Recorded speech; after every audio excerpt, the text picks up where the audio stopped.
What's going on, guys and gals, and welcome to Good Real Hunting. It's your boy Brad. The BrettMan's over there. We're back on our road to Crystal Lake. Actually, it's great timing because we just had a teaser for Crystal Lake come out this week, and so yeah, look at that. Yeah, there it is. The Friday the 13th review series leading up to the release of Crystal Lake. Obviously, this week we're up to Friday 13th Part 5, A New Beginning. Fun movie to talk about. You know, it's one that has certainly. What the fuck, dude? That's a big ass bag of popcorn, dude. What? I'm ready to party. What are you gonna do with all that? Don't worry about it. I'm on a diet, okay? Looks like it. Don't worry. I've only had a couple of bites, so it doesn't hurt anything. That's fine, man. It's all good. Anyway, where was I? That distracted me. That threw me off. Where did you even get that? What is this? TJ Maxx for $8. Jeez. What the fuck? They sell popcorn at TJ Maxx? Is it good? I didn't want to just do that all over your bikes and all of the people. Actually, it's really good, but it's even better if you put it in the microwave for 24 seconds and put some Himalayan salt, and it elevates it to a whole nother level. To a kind of like a dangerous moon pie. level. Yeah. Or better yet, if you put some jalapenos on there. Oh yeah, absolutely. Anyway, okay, let's get back to our scheduled programming. We're back. We took a couple weeks off from Friday 13th part talk Friday 13th talk, and we're back doing it tonight. Chris will not be here tonight, unfortunately. Tonight he had something come up, had to deal with that, which is fine. We're talking part 5 tonight. We're gonna have a good time talking about it, the two of us. And I'm excited to really get back into the swing of things. Watch this movie this week, and dude, there's a lot of fun to be had with this one, man, and a lot of fun at least talking about it. So I think we're gonna have a good night tonight. I'm excited about this. You tell him, Brad. That mother. Oh yeah, we'll get into Planet. I guess the joke's on me because now I'm just spitting out seeds left and right. You know those like little outer seed things that just always get in your damn teeth. The kernels? Mm-hmm. Or no, not the like kernels, but like the little like shells. Yeah, whatever the plastic is. Yeah, I don't know. It's like it's not plastic, but I don't know. Dude, there's I know what another you mean. one. It's like the exploded kernel or whatever. Yeah, fuck the exploding kernels. But yeah, we're here. So sorry, I'm even distracted by the popcorn. I got all over the place. But yeah, we're here to have fun tonight. And also be on the lookout for Sunday for a YouTube short. Probably the most epic YouTube short that we have ever done in the history of Good Real Hunting. So you need to be aware of that on Sunday. It could be. It could be the case. I think it's definitely going to be the case, and I think you know why too. But we'll let the people speculate the reason why for it. But hey, we're here to have a good time. That's Sunday, but we're here tonight, weekly Thursdays at 8:15 Eastern time. And let me say hello to the lovely chat. And then we don't have one, but two Patreon YouTube membership giveaways we got to do, and then we'll get started talking about Friday the 13th, Part 5, A New Beginning. So let's see here. We got Atanis. What's going on there, Atanis? How are you doing? Hopefully all is going well with you. We got Ashton. What's going on there, Ashton? How are you doing? Just promoting that Good Real Hunting Discord where we talk about all things horror movies, non-horror movies, especially this week with the non-horror movies with the release with Odysseus, which is already getting amazing scores both by the critics, Odyssey, but more importantly, the audience. It is the Odyssey, so I'm a fucking idiot. So the Odyssey, I'm sure Odysseus is a good movie as well. But the Odyssey, Christopher Nolan's, because again, it's only can be viewed in IMAX. It's the best way to go about it. But we'll talk about all that good stuff in that Discord group. So consider joining the Good Real Hunting Discord group. The link is in the description down below. And it's also pinned in the comments too, where Ashton has got it available for you to join in on some good fun in the Discord. We got Chester. What's going on there, Chester? How are you doing? Hopefully all is going well with you. We got La Mantra. We got Derek. We got Cole said, F it, we'll do it live. Fuck yeah, we always do things live. What's going on there, Bacho? We got Brooke. What's going on there, Brooke? How are you doing? We got Leanie. What's going on there, Leanie? Who else we got in here? We got Paula. What's going on there, Paula? How are you doing? Hopefully all is going well with you. you. We got Gene Whitaco. What's going on there, Gene? How are you doing? Damn, that's a lot of popcorn, ain't it though? And then of course That we took got me by surprise, dude. I was wondering how you're going to react to that, and I almost decided in one of my brand new popcorn buckets that I officially bought today. But you ain't going to know what that bucket is until the real Horror Wars. That's all I'll say. I'll let y'all speculate on that one too. But I Stewie think also you got says enough popcorn finally to fill up all your buckets, dude. that's what You could Stewie freaking just said right there. Needs to fill his popcorn buckets with. Oh man, I got a ton of them. I'm actually considering giving some away. So maybe our patrons and YouTube members might be lucky on that giveaway right there. Like I'm thinking about giving away my Gladiator bucket. Yeah, just don't give away the Dune one. No, hey, you know what? Hey, what happens between me and Dune stays between me and Dune. It's locked up in your safe somewhere. We got SPC. Hey, without that Dune bucket, popcorn buckets wouldn't be its thing it is today, though. So we got games got to respect game. Dude, honestly, it all started with Scream, though. You know, Scream 5. Was it Scream 5 or Scream 6? I can't remember. I think it was Scream 6. It was Dune 2. I still believe it was Dune 2 because that was the one that made the waves because they were making fun of it. And then everybody follows suit after that. I'm trying to remember. No, Scream started it, though, because that's the only one I have because I bought it because, like, oh, this is cool. And then they started making it for every movie. And I was like, oh, well, maybe it wasn't as cool. Well, when did Dune 2 come out? I don't know. It was like 2023, 24. Okay, if that's the case, then yeah, Scream was the first one to do it. So yeah. So never mind. Fuck the Dune. And then Jigsaw, and then they did Saw 9, and that had a popcorn bucket that was. Oh yeah, Saw 10, yeah, with the Jigsaw. I got Jiggity Saw over there. So hell yeah. But yeah, I'm thinking about giving some buckets away because I'm starting to run out of space in this media room. So we'll do a little fun stuff with that. SPC Unleash. Hey, gents, I'ma be real. Sorry. Anyway, I hate this movie. Oh, so we got a part 5 hater. Be sure to let it know when you vote in the poll right there. That's in the chat right now.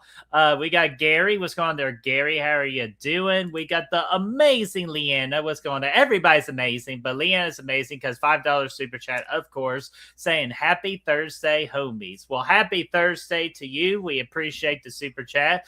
And if you don't like Leanna and anybody in the Good Real Hunting community, we got one thing we're going to do to you. You are. No, I'm not. Yes, you are. And you know why? Because if you don't, you are cursed. We'll curse the shit out of you. That's what we'll do. So, Leanna, thank you so much for the $5 super chat. Who else we got here? Courtney Reed, 25 months as a YouTube member. So 2 years and 1 month to the day that he was a YouTube member. That is freaking amazing. We appreciate you. You're crazy for supporting us that long, but we always appreciate that. So 25 months, I deserve a fresh squeeze. Your voice matters. Never quit. Stay who you are. Trust who you are. People depend on you. Well, not as much as we depend on each and every single one of you, because without you all, Good Real Hunting would never be its thing. This much is true. It's the blood that keeps flowing through the veins of Good Real. You know, well, that's the way I like to think about it. Well, hopefully the appropriate thing, if I know you. So the appropriate one. And if when it comes to the term of squeezing, squeeze him. I mean, sure. Yeah, let's go. Let's get a squeeze. Well, hey, for me to experience that, I'd buy that for $1. I'd buy that for $1.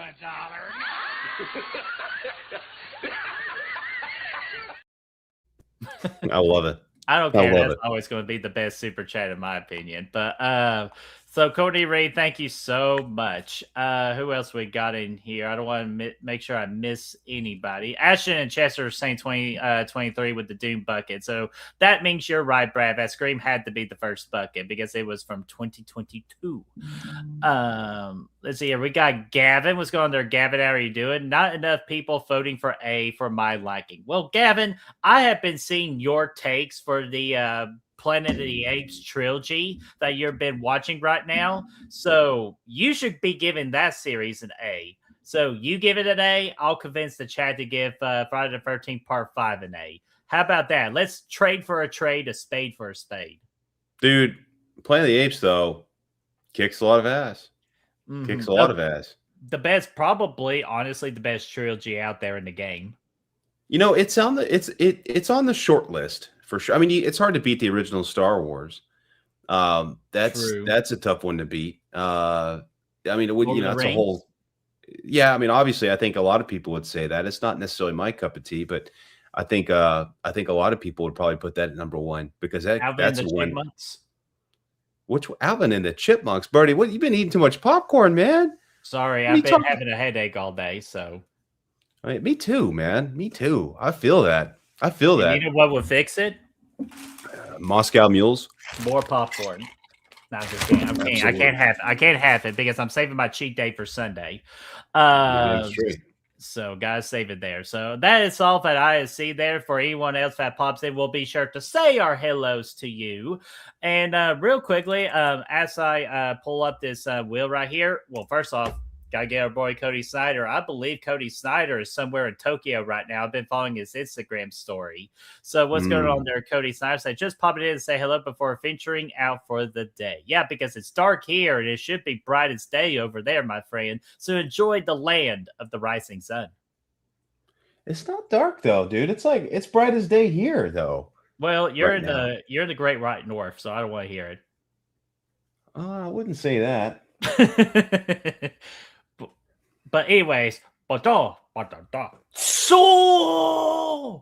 Ohio, Kominwa. Yeah, watch out for Haru from the Takagori Dojo. Yeah, if he's your hibachi chef, that is not a good thing. Or also don't have him rely on babysitting your loved one's ashes, because that never goes very well either. It's going to kill me. They work better as a team. Dude, we seriously need to do a Patreon watch party for that movie. It's been way too long. Yeah, I agree with. That's a good idea. Yeah, and guys, we have not forgotten about you. We just have busy lives, so when we find an opportunity where we're not freaking busy, I promise you we'll get back on a Patreon and YouTube membership stream, and we'll do something really, really fun for you guys. Yeah, I think a good comedy movie would go a long way. Always. So, all right, let me go ahead and share this screen real quick of our Patreon wheel right here. So, Brad, do I need to make this a little bigger, good size? Honestly, it looks like it's good size, pretty good size. All righty, I love a good size. And I also love Gory Tiger being here, too. What's going on there, Gory Tiger? How are you doing? Hopefully all is going well with you. So, Brad, what do you want to give away first? You want me to give away a code or some money to buy a shirt at the Good Real Hunting t-shirt store? Let's give away the code first, please. Oh, what kind of code am I giving away? Let us hear it. Let us see it. Let us look at it. Let us touch it. Right there. Well, I'm not sure if they can touch it, but I sure you could use some of your senses right there to see what's going on here. I got me my 4K version of Obsession, and I was a little impatient, so me and Brad have already bought Obsession for our digital collection, so I don't need the code. Brad don't need the code, so why waste the code and give it to our lovely people that are the backbone of our channel, our Patreons and YouTube ship members. So everyone knows the rules. I'm going to spin the wheel. Whoever it lands on gets that prize. If they don't want it, then I will spin the wheel again behind the scenes, and we'll figure out a winner of who wants that code. So, Brad, without further ado, you tell me when to hit that button. I will hit that button. 5, 4, 3, 2, 1. Hit it, Chewy. I still got to put my face on there. Yeah, we need to do that. Tony! Oh, my man. So, Tony, you got the official code for the 4K, so I'll be sure to message you afterwards to see if you want it or pass it on for another spin. So thank you so much for all you do for our channel. Appreciate one of our early donors as well. So still sticking with us. So our next one is going to be a $30 money. It's like not really a gift card or anything. It's just we're going to hand you all $30 to spend on the Good Real Hunting t-shirt store to get a t-shirt of your choosing from our fine selection. And just to kind of give you an idea of what we got going on, we got our traditional logo. Of course, we got the birth father right there. So if you want to snag your free opportunity for the birth father, you got your chance to get yourself the birth father. Or for a limited time only until the last day is July the 31st, you could get a Real American 250 Good Real Hunting logo t-shirt. I got one for myself. It's definitely one of my favorite shirts in the entire collection. And of course, you don't have to just get it. Why you could get in any sort of color that you can possibly imagine. We got it. You get it. So without further ado, Brad, you let me know when to spin again. 5, 4, 3, 2, hit it.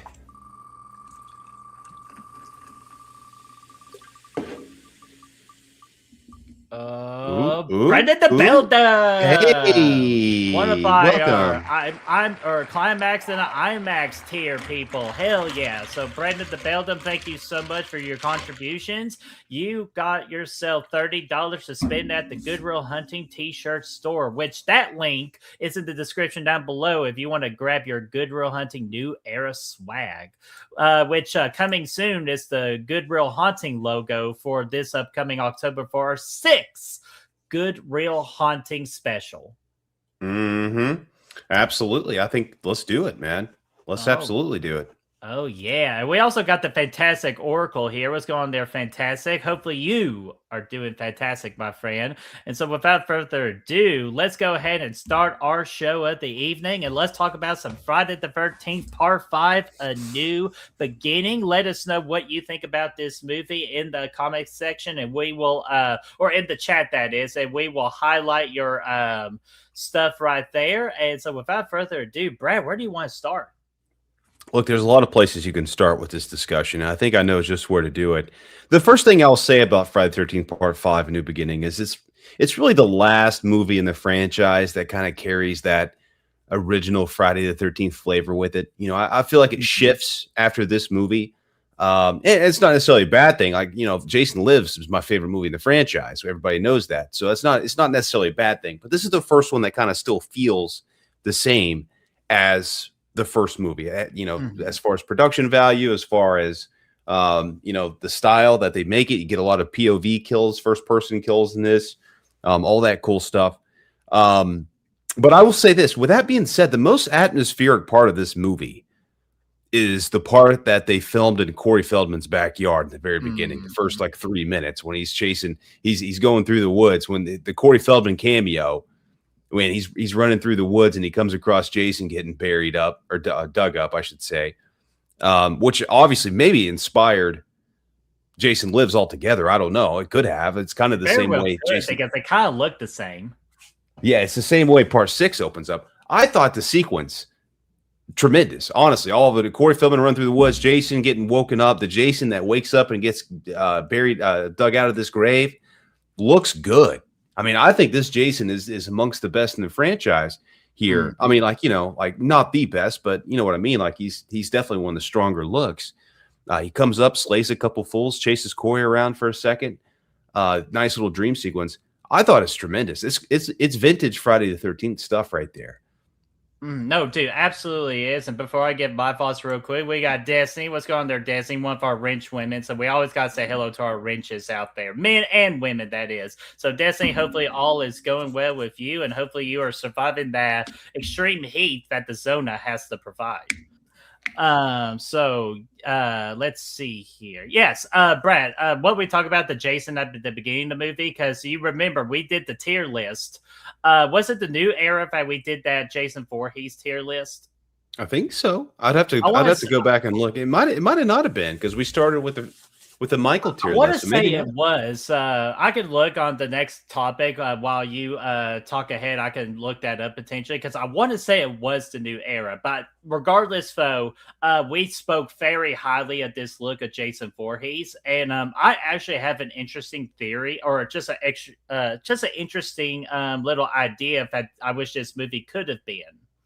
Do you know what would have been great? because we see throughout this movie that Tommy Jarvis has the visions of this particular Jason. How cool would it have been if Tommy keeps on seeing this particular Jason kill people, and then the twist was at the end that Tommy Jarvis was doing all the killings? High tension, little high tension action here. I like that. Yeah, I like this. a good little high tension. Yeah, absolutely. So like pre-high tension, where high tension will see it from Friday the 13th Part 5. I like the idea. Yeah, that could have been a lot of fun. I think, that would have been legend. I mean, it certainly probably would have been better than what we got. And again, solid. I say that I don't necessarily hate this movie. I still think it has a lot of charm to it. But it's certainly far from good, I think. Now, Tommy wakes up from his nap. I don't know if you noticed that this time or not. Last time we did the review a few years ago, I mentioned this and everybody looked at me like crickets were popping out of my head. I said, Tommy wakes up from this nap and this guy, the chauffeur of his that's giving him the ride, what's his name? He's the guy that's snorting cocaine later in the movie. Wait, that's the same driver? I thought it was the it is the same driver. This guy's just got a full-on porn magazine out here looking at it when Tommy wakes up. And that just takes me into the next. This whole movie is like it's crazy. It's kind of weird, isn't it? I mean, it's just, how long was Reggie hiding in the closet whenever Tommy shows up?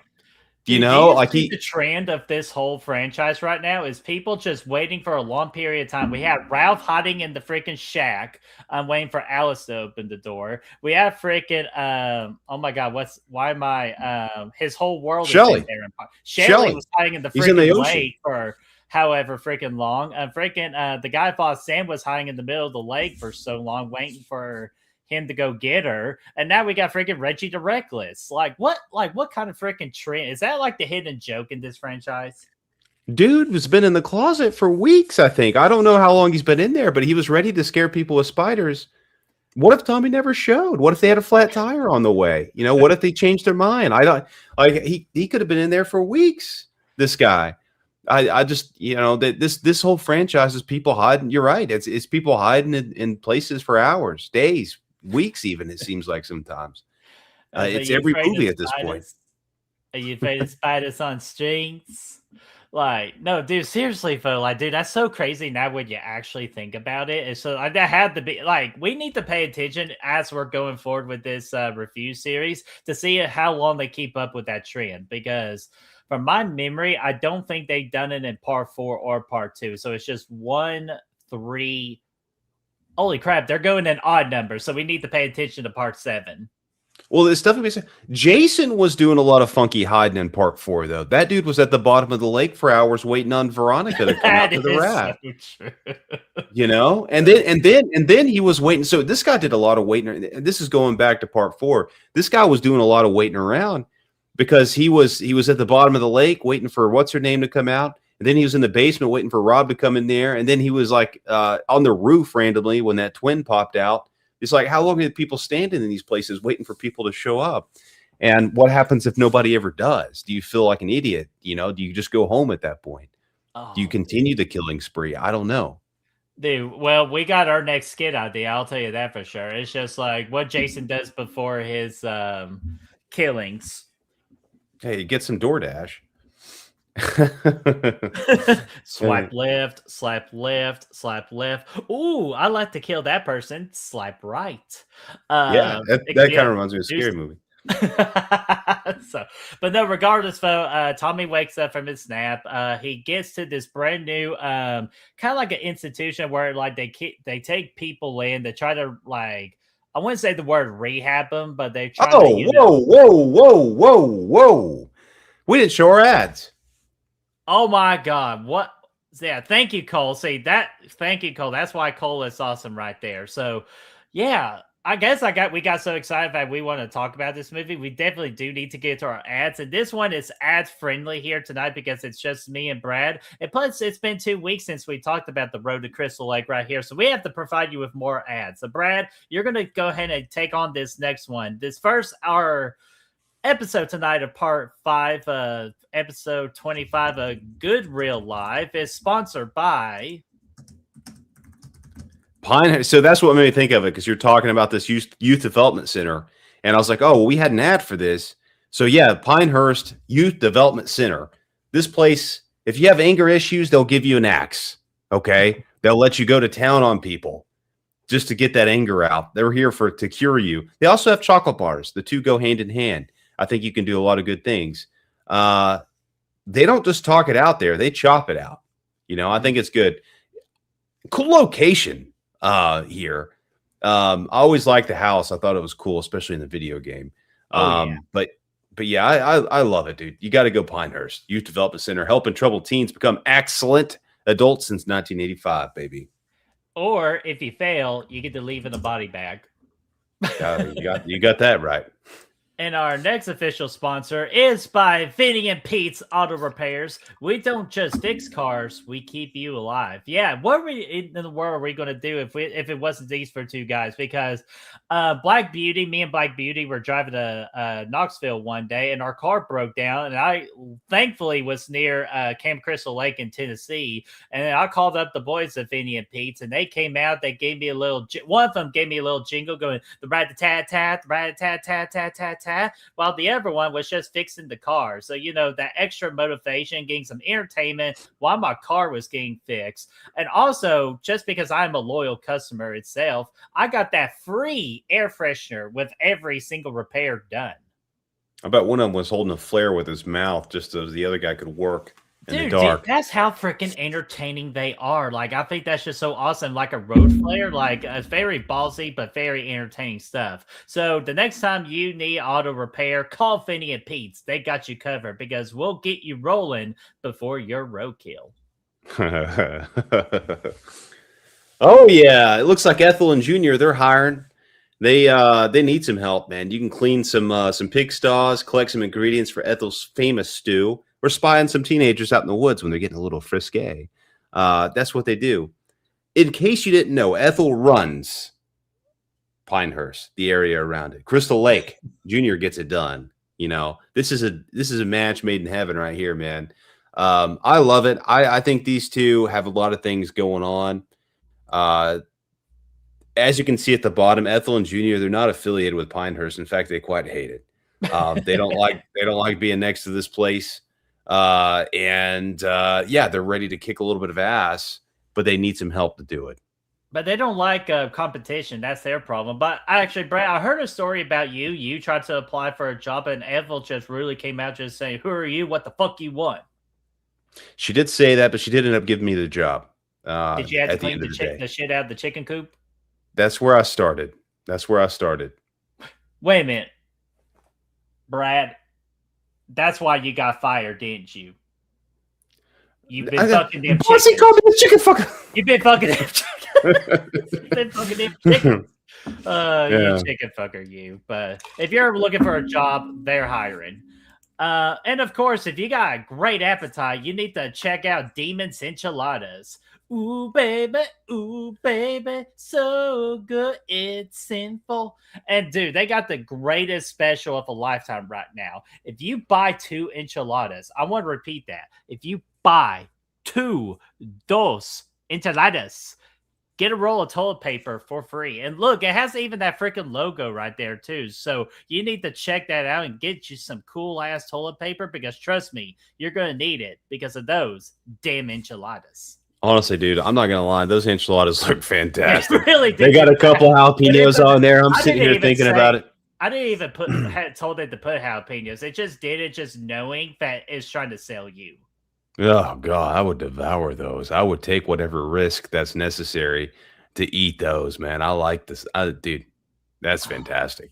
But man, dude, you're going to have to do some kind of exercise after you eat those enchiladas. And this last advertisement of yours, Brad, would do just the thing to make you a lean, mean, fighting karate machine. This is what I'm talking about. Speaking of Haru from the Takagori Dojo, what do you think Tommy Karate learned how to swing those fists at Fury, man? He was out there slaying it. I love how it says at the bottom he specializes in Jason removal. Problem is, he never actually specialized in that in this movie, but he did take care of Junior pretty easily. So I think that's pretty key.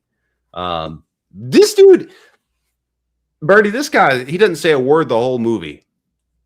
Really. And then Junior shows up, and this guy pulls out these he's been a part of this dojo since he was 7, and he's out here just freaking cranking necks, tornado DDT. Like, you never know what he's going to throw your way. This guy was. He swept the leg, too. So, like, I think he got his lessons. I think he was an original student from the. Not from Eagle Fang, Cobra Kai. So he was an original student for Cobra Kai, and he actually took his lessons where he learned from Cobra Kai and opened up his own Tamati Karate dojo. Tamati Karate? Damn, I'm thinking about those enchiladas, dude. Like, even Tamati Karate. Dude, they look good. If I had that play right here, I'd slay it.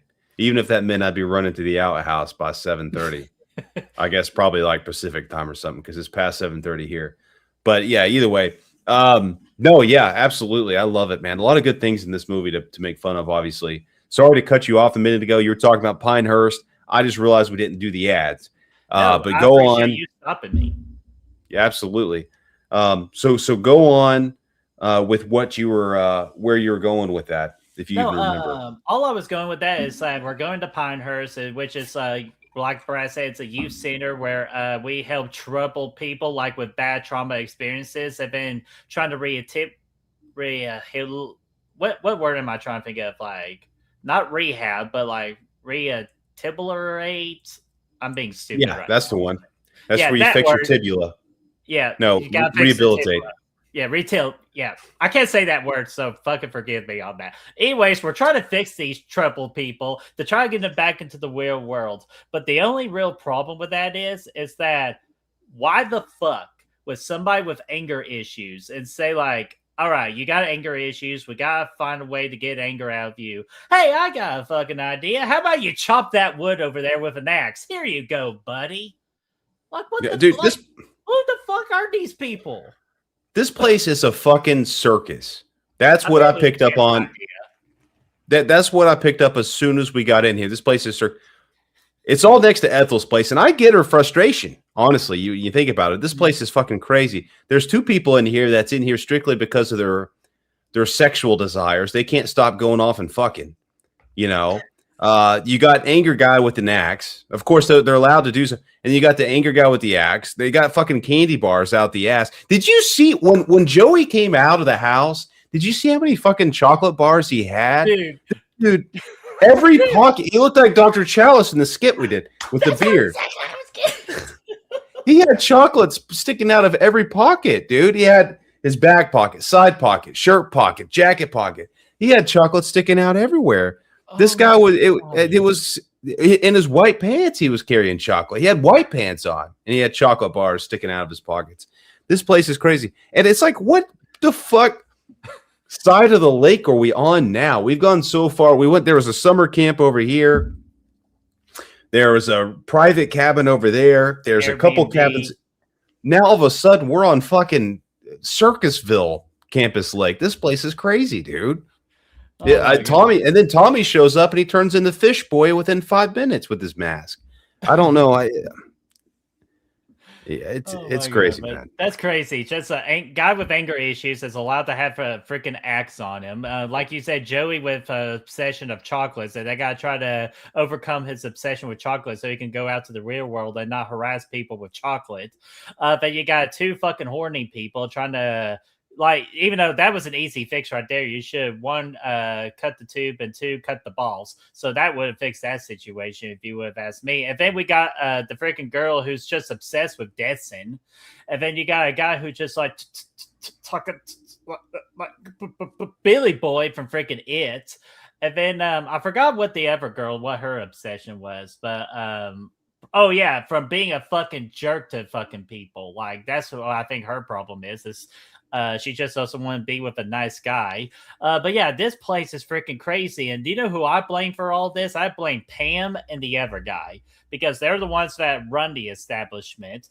And I wouldn't even trust Pam to run an establishment like this if she can't even keep up with her pink sweater, which we'll get to that damn pink sweater later on in this freaking discussion right here. But yeah, like, this is easily a civil lawsuit that can easily be won by anybody. Yeah, it's really easily done. Somebody asked, who is Joey? Joey is He's Franklin's cousin from TCM that gets chopped up with the axe here. Basically, I'm pretty sure he's got to be related to Franklin from Texas Chainsaw. He gets chopped up with an axe, and he's got blood. He's got chocolate bars. He's got dude had so many chocolate he even bars. had his leg chopped off, and it had a freaking candy bar inside of the leg. Like, well, that's the problem. If they check their blood, like it's like we gotta check their blood type to see if we can save the blood. It ain't blood, my friend. It's liquid chocolate. That's what I was confused about, is that when they show his dead body, he's covered up with the white sheet. You got blood all over it, but there's not a single chocolate stain on it. I call bullshit. That's fucking hilarious if they use that fucking white sheet with the chocolate. It should have been all chocolate, baby.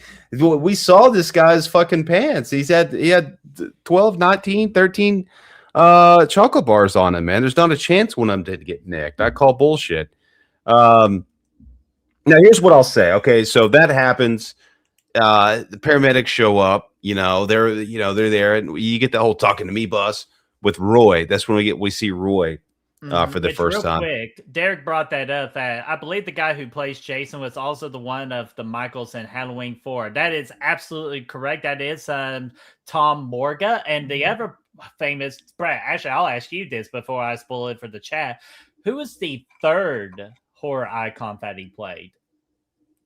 Oh, you know what? I feel like I do know the answer to this. You should know this one.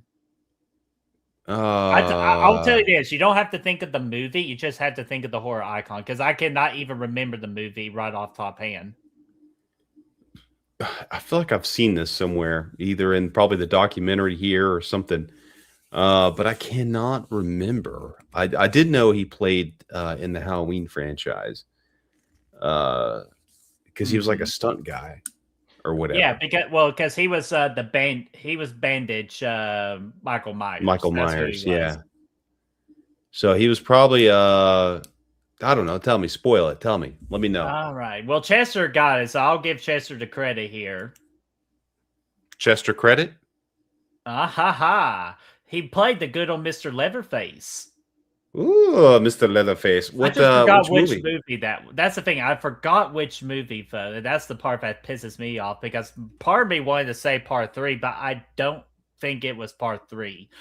So if anyone in the chat can figure that out for me, maybe one of our Wrenchmen, that would be greatly appreciated, because that's going to bother me for the rest of the stream if I can't figure out which Leatherface he played. But those were the 3 icons that he played.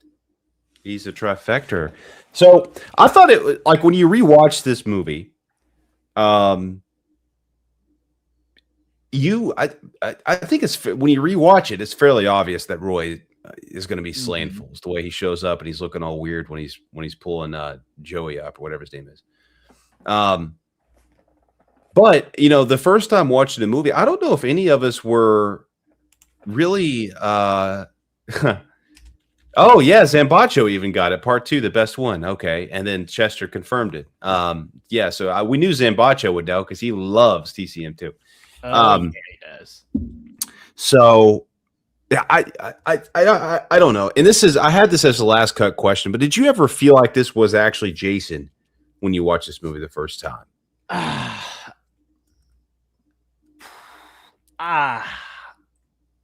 I would say I'll just, my first gut reaction was the word no.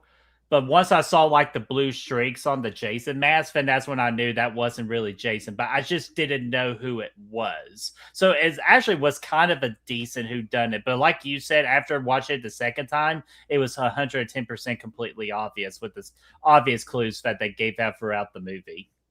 Yeah. So I mean, when I watched it through the first time, I just thought it was Jason. I was like, oh, okay, they're not going to be, because I never thought they'd be dumb enough to just not be Jason. You know what I mean? Like, it's kind of a weird thing. But you remember what Roy looks like, right? Yeah, I know what Roy looks like. All right, so please, because I thought about this time around, does he not look like the gentleman from the very old Hulk TV show? That kind of looks like Roy a little bit. Yeah. I mean, he was definitely hulking out in this movie. He was taking some damage, slaying fools. I mean, he was definitely strong as a mofo. So, yeah. Yeah, so let me know, chat. Does this Tom Moore guy really legitimately look like this guy? Because it was like the scene where he discovered that Joey got murked. He kind of he looked like he was getting ready to Hulk up. So that's And he kind of did. what made me concerned. But that brings me a lot of questions. You're telling me this guy's he lives in the same town. His son goes to Pinehurst, never visited him one time. Nobody knew they were connected. Okay, whatever. But now he's going. So now he's going full rage for a son that he apparently didn't care enough to even come visit for. And then the dude that killed him got arrested right away. So why is he going and slaying all the other fools? They're trying to recreate what Pamela did. And I get that. It just doesn't make as much sense here. You're sitting here killing all the guys that, they were obviously clearly in shock whenever Joey got murked. And the dude's like, oh, yeah, well, let me just kill all of them, too, because they were just there. It doesn't make a lot of sense. And then why pin it on Jason? What's the value in that? I don't know why you would do that, because ideally you wouldn't want to get caught anyway, so nobody's going to see you doing it. So why are you dressing up like Jason to do it? Yeah, and plus, did they write articles too that Jason Voorhees was dead? So when someone is like being a Jason, I was like, that ain't Jason. That's somebody trying to be Jason. Yeah, it didn't make sense at all. And I just thought of another thing too. What if Roy was just after just being all distraught and everything, goes, Roy, are you okay? I'm good. And he just says that angry face, and all of a sudden you just see this. That father son just taking a big bite out of that chocolate bar. He's got it running down the vein, through the genes, man. Chocolate runs in that family. I love it. So yeah, I don't know. It's just kind of weird. But yeah, Joey dies. He gets murdered brutally. Next morning, it's just business as usual. They're eating breakfast. They don't care. Set up the table for dead Joey and all that, and people get freaking offended by that. And then Tommy was going to get somebody from upstairs, and that guy, it was the guy, sex addict, who wore the mask. He just fucking yeeted his ass over on that attitude adjusted him. Damn right, yeah, damn right attitude adjustment. So I guess that's where John Cena got his finisher from. But oh man, but I will say though, all the Tommy scenes when it comes to dealing with the Jason Voorhees, the real Jason, with the red streak marks versus the blue ones, I thought all of those scenes were absolutely spectacular. Yeah, I mean, all those were cool. They were creepy. The Jason looked good. That was the one thing that gave me pause. Good. Yeah, that was one thing that gave me pause when I was like, "Is this Jason?" They even did Michael Myers when he was out the window of Laurie Strode that very first time with the sheets and everything. They even replicated that. He poofed away. Yeah, that was the one thing that gave me pause. Is the first time, because it was the two different Jasons, because you have the Roy version, you got the Dream version or whatever. Mm-hmm. So that was the one thing that to me I was like, maybe this isn't. It had me second guessing some things, but yeah, dude. I mean, I think. Yeah, that's that. Yeah, those scenes look excellent. They looked excellent. Mm-hmm. They look excellent. And then after all that, that's where we get the auto repair of Vinny and Pete. They were fixing the car. And then we get our first couple of victims. One of them was just a good old road flare to the freaking jugular in the mouth. And then the second one was just a good old classic throat slit, because you can't have a Friday the 13th movie without a classic throat slit. Yeah, you can't do it. You got to have it. But it begs the question here, why these characters were clear, obviously not real characters in this movie. It's kind of like the state of Alabama. It just doesn't exist. It's not real. They show up. They're literally here just to get killed. But the kills weren't really even that good. The flare kill was kind of cool in theory. But though the freaking the face and all that, you could definitely tell it's a prosthetic and all that. It didn't look good on camera. Yeah, exactly. So it's okay, so if you're gonna have two bad-ish kills, why are we even showing this? It was very strange. Their whole sequence, guys shitting in the woods, they're singing "Rada-Da" song, clearly related to Tina from Part 5, Jason. Mm-hmm. So I don't really know what that was all about, but yeah, it's and this movie's full of sequences like that. You get the sequence too at the diner with Lana and her boobies. It's showtime, and seeing the little bird titties right there. So yeah, that like who cares about those characters and why they die? It doesn't matter because the kills weren't even that good. The only thing that stood out about that sequence was why the fuck is there a cat in the rafters of this restaurant? Like that's the one thing that comes to mind. I think I said it last time too because it's really that jarring. It's obviously it's supposed to be a jump scare for people, but you think about it practically for a second. It's like, you know what? I mean, what kind of health scores does this place have? You're sitting here trying to eat a damn, broccoli cheddar soup, and you got cats jumping in it from up top. It's not it's not practical. No, and plus that's also a serious health code violation as well. Having a cat and the cat hair getting in the food and all that. So it could cause pussinitis with some people. So be aware of that. So if you see cat hair in your food, do not eat the food. You might turn into legitimately like one of the cats in that god awful freaking remake of Cats, or Catwoman for that matter. You never know. As long as it's not the Halle Berry one, I could get behind that. Yeah, I mean, I agree. Okay. I just want to make sure. I was like, fuck the Halle Berry one. Even though Halle Berry and her Catwoman suit. Meow. Hello. Regardless, I kind of know what you're laying down, Brad. It's just that, unfortunately, we went from the highest of the highs with the friend group of Friday the 13th Part 4, the final chapter, and now we just got completely useless characters that are pretty much just set up to be slaughtered like animals. We get it. It's a slasher movie. You gotta have your characters in it, but can you at least give us a couple of characters that are just worth investing in? I'll tell you what. I always cherish Deborah Voorhees in this. That I definitely do because she just has a lovely personality. She does, and you can see that here. But I mean, I get they got to be selective of where they go do their thing, but in the middle of the woods with a fucking sheet, that doesn't sound appealing, really. Hey, there's a bugs. very gentleman thing to do. It's just to keep the girls back clean. But there's bugs. There's probably ticks. There's definitely ticks. Is it worth losing? I don't know, Birdie. Is it worth getting that alpha gal and being allergic to red meat? I say no. I don't. Hey. I would rather. I mean, you couldn't eat pork anymore, or burgers, or steak. I mean, steak. No more steaks. All because you wanted to go get it on in the woods and the tick bite your ass. Yeah, I was like, hold on, man. I can't do my life without steaks, man. I agree. That's why I don't want to do it. I don't want to be out there doing that in the woods. It is Deborah Voorhees, though, which, again, the ironicness of this is her last name was legitimately Voorhees. I'm pretty sure that's why she got the job. Oh, yeah. I mean, it definitely helped. But, again, she ended up being one of the, I think one of the more fun kind of super side characters in this franchise, I think. I mean, not definitely one that, again, this is out with all due respect, definitely one of the next set of knockers in the entire franchise, too. Yeah, definitely. And that was actually one. Chris actually sent me his notes in this on this movie, and that was the first thing he said. He said literally the first thing up here: better tits, worse script. And I think that that checks out here for this sequence because there's a lot of boobs in this movie. They're all over the place. Yeah, because this director did a little softcore porn before he jumped into this, I think, if I'm not mistaken. So. That's exactly what happened. And the movie was mid. Yeah, exactly. But yeah, so they're out there doing the woods. Carlos, or whatever his name is, supposed to be working, cleaning out the chicken coops. He's out there fucking spying on him behind bushes and being a creep. Also, probably, I would say if we had a rank, Birdie.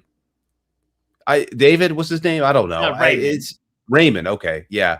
Everybody loves Raymond. Not this one.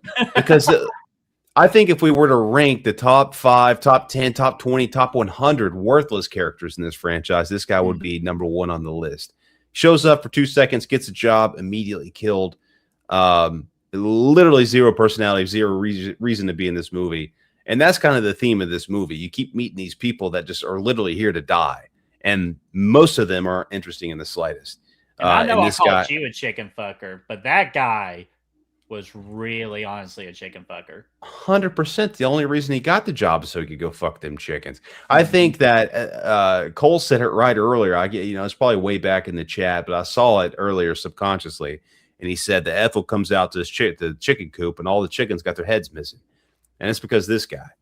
I think guys know bad and no good, and it's just not sanitary. They get done doing it, and dude's like, "I'm going to go wash up," and he immediately goes to this fucking pond where the COVID originated, out here next to it, and why are you going to jump in that? It's nasty, but it is what it is. Yeah, and then of course we were talking about Eddie and Tina after they do that whole bang bang baggity bang and the bang bang baggity bang. After that, Eddie had to freaking go wash up, and while Tina's just chilling, we definitely get to me. In my opinion, one of the best kills in the entire movie. And not only that, probably, honestly, if we do like a top 15 or maybe even top 10, I'd say a top 15, top 10 kill with the shears. Taking a little page book out of freaking Crosby from The Burning with those shears. What did you think about that kill? And of course, Eddie's kill too, like putting the belt on him and freaking twisting it with the freaking stick and like crushing his brains. Again, if a kill is super creative, I will always give a little bit more edge and a star rating for a horror movie, slasher movie, because due to creativity. And this movie definitely had creativity to it. Yeah, I'll say both these kills here are probably two of the more memorable kills from the movie. That being said, I mean, they're effective. You take what you can get, right? These movies are getting slashed by the movie police. Can't show a whole bunch for whatever reason. So they do what they can do. But nowadays modern they're cutaway kills basically. You get those sons of bitches. You get the shears going in, but you don't see any of it, and they do a good job with it with the sound effects and stuff. It's effective. It's definitely memorable. So I appreciate the kill. It certainly, doesn't stack up to some of the kills we get from Tom Savini in some of the earlier movies of this franchise. And then the tourniquet kill, again, is very creative. It's cool, not practical at all, though. It's a kill that rocks, especially when he starts cranking it and his eyes starts getting. But it's like this dude's officially broke at the end too, but the damage was already done. Yeah, dude's like how are you going to actually make this kill work if you're killing somebody? Throw the damn belt around and you get it on there, and you got to put a stick in there while this guy's just standing there. Yeah, like how long was he behind that damn tree waiting for him just to magically back up to the tree? Like, what if he just backed up to another tree and like Roy's like, son of a bitch, like, or what if he just never came back? Right, he's like, what, I got what I wanted out of this, and I'm gone. Sex and dash, y'all. He's just back at Pinehurst eating fucking chocolate bars, and Jason or Roy's over there just all night waiting, and nothing happens. It's not a practical kill, but both of these are very memorable. I like them both. Mm-hmm. Me too. And real quickly, because I just didn't want to leave her out because of our wrench woman. Erica, what's going there? Erica, how are you doing? Hopefully all is going well with you. It's always her dream to be a cat. Well, Erica, due to the Discord in that video you shared, all you got to do is grab a one wish willow, make a couple of complicated wishes, and then boom, you're a cat. Erica knows what I mean by that. But Erica, hopefully all is going well with you. I love it. And Zambacho brought up. So basically, New Beginning is part 6. Wait, it's part 5. So basically, New Beginning is HBO at 1 a.m. in the 2000s. 100% is what it's like. Plus a couple kills. You get a couple kills in there. So yeah, that's exactly right. Or Cinemax, aka Skinemax. Yeah, absolutely. Skinemax. And then after that, then that's where like the police get together to say like Jason Voorhees has returned and all that. And then that's where we get just that randomness of Roy going, talking to me, boss. Which again, he's probably thinking in his mind's like, oh crap, I'm gonna get freaking exposed. I'm gonna have to say something to, get myself out of it. Talking to me, boss? What? No. Go about your business. Oh, okay. Like, if he goes like, smooth, Roy, smooth. He made it work, didn't he? He made it work. Oops, sorry. There you go. Go ahead. Yeah, there we go. We got Chad, our freaking boy Chad Michael Myers from The Last Nightmare Part 2 saying, here you boys turned into the human centipede. Oh my gosh, no, we did not. I would refuse. Even though I would have asked Brad one question. Should I eat the cuttlefish and the asparagus or the vanilla pesto? Neither, because it doesn't matter. Because I heard Jason gets his ass whipped by Birdie with a hot dog, slap him across the face a few times. That was Freddy. That was Freddy fucking Krueger, dude. So Freddy Fingers. He's He's got a big sausages out. He's going to be like, speaking of Haru from the Takagori Dojo, how does Michael go out? It's Birdie with a couple big ass fishes slapping him around the back. Yeah. I don't know what happens. Holy Shinto. But Chad, thank you so much for the $2 super chat, my friend. So where is this? All right, here we go. Where are you at? Where are you at? Come on, where are you at? There you are. And you are God. I killed my take it, you motherfucker! Honestly, Chad, you need to have a cool ass Michael video as your super chat video one day. Or like him in that trailer just doing, yeah, or something crazy. Maybe him fighting Jason in Braden with his shirt off, or I guess he had his. Know what I mean? That's only for that like was the Jason. Higher, dude, no wonder you paid that much money in the Kickstarter. You just wanted to get that behind the scene footage. I'm talking about from when they did when he was Jason and they duked it out and rolled down that hill. Yeah, absolutely. Dude, again, another great Friday the 13th fan film right there. So we do not ask questions about the hot dog. You gotta just check out the old skits. A Nightmare on Elm Street part Part 6? Oh god! Speaking of which, side quest, new Nightmare on Elm Street coming out. Yeah. We're gonna have to fucking celebrate the hell out of that with a nice review series in the future. So that's gonna be great. Absolutely. And also, you're gonna love this. They only own the rights to the original, so it has to be another remake. So we're back on the path of 2010. Well, you can do a great remake if you do it right, though. You can make it really good. Yeah, you can make a damn good remake of Nightmare on Elm Street, as long as it's not a cash grab. So, where's Chad's comment? There we go. Braden took his shirt off, was wearing a sweater. Only Braden. But all right, where were we? So we did all that. Then we get to the scene, which I know we haven't talked about Ethel Jr. a lot, but we were just pretty much waiting on their particular death scenes in this movie before we talk about them. But it was when Reggie the Reckless wants to see his brother.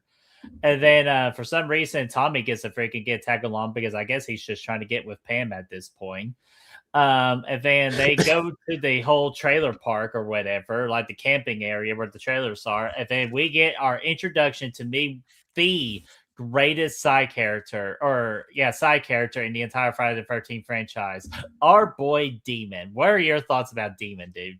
Honestly, one of the best characters in this whole fucking franchise, and he's in the movie for 5 minutes. I wish he was in this movie for way longer. Absolutely.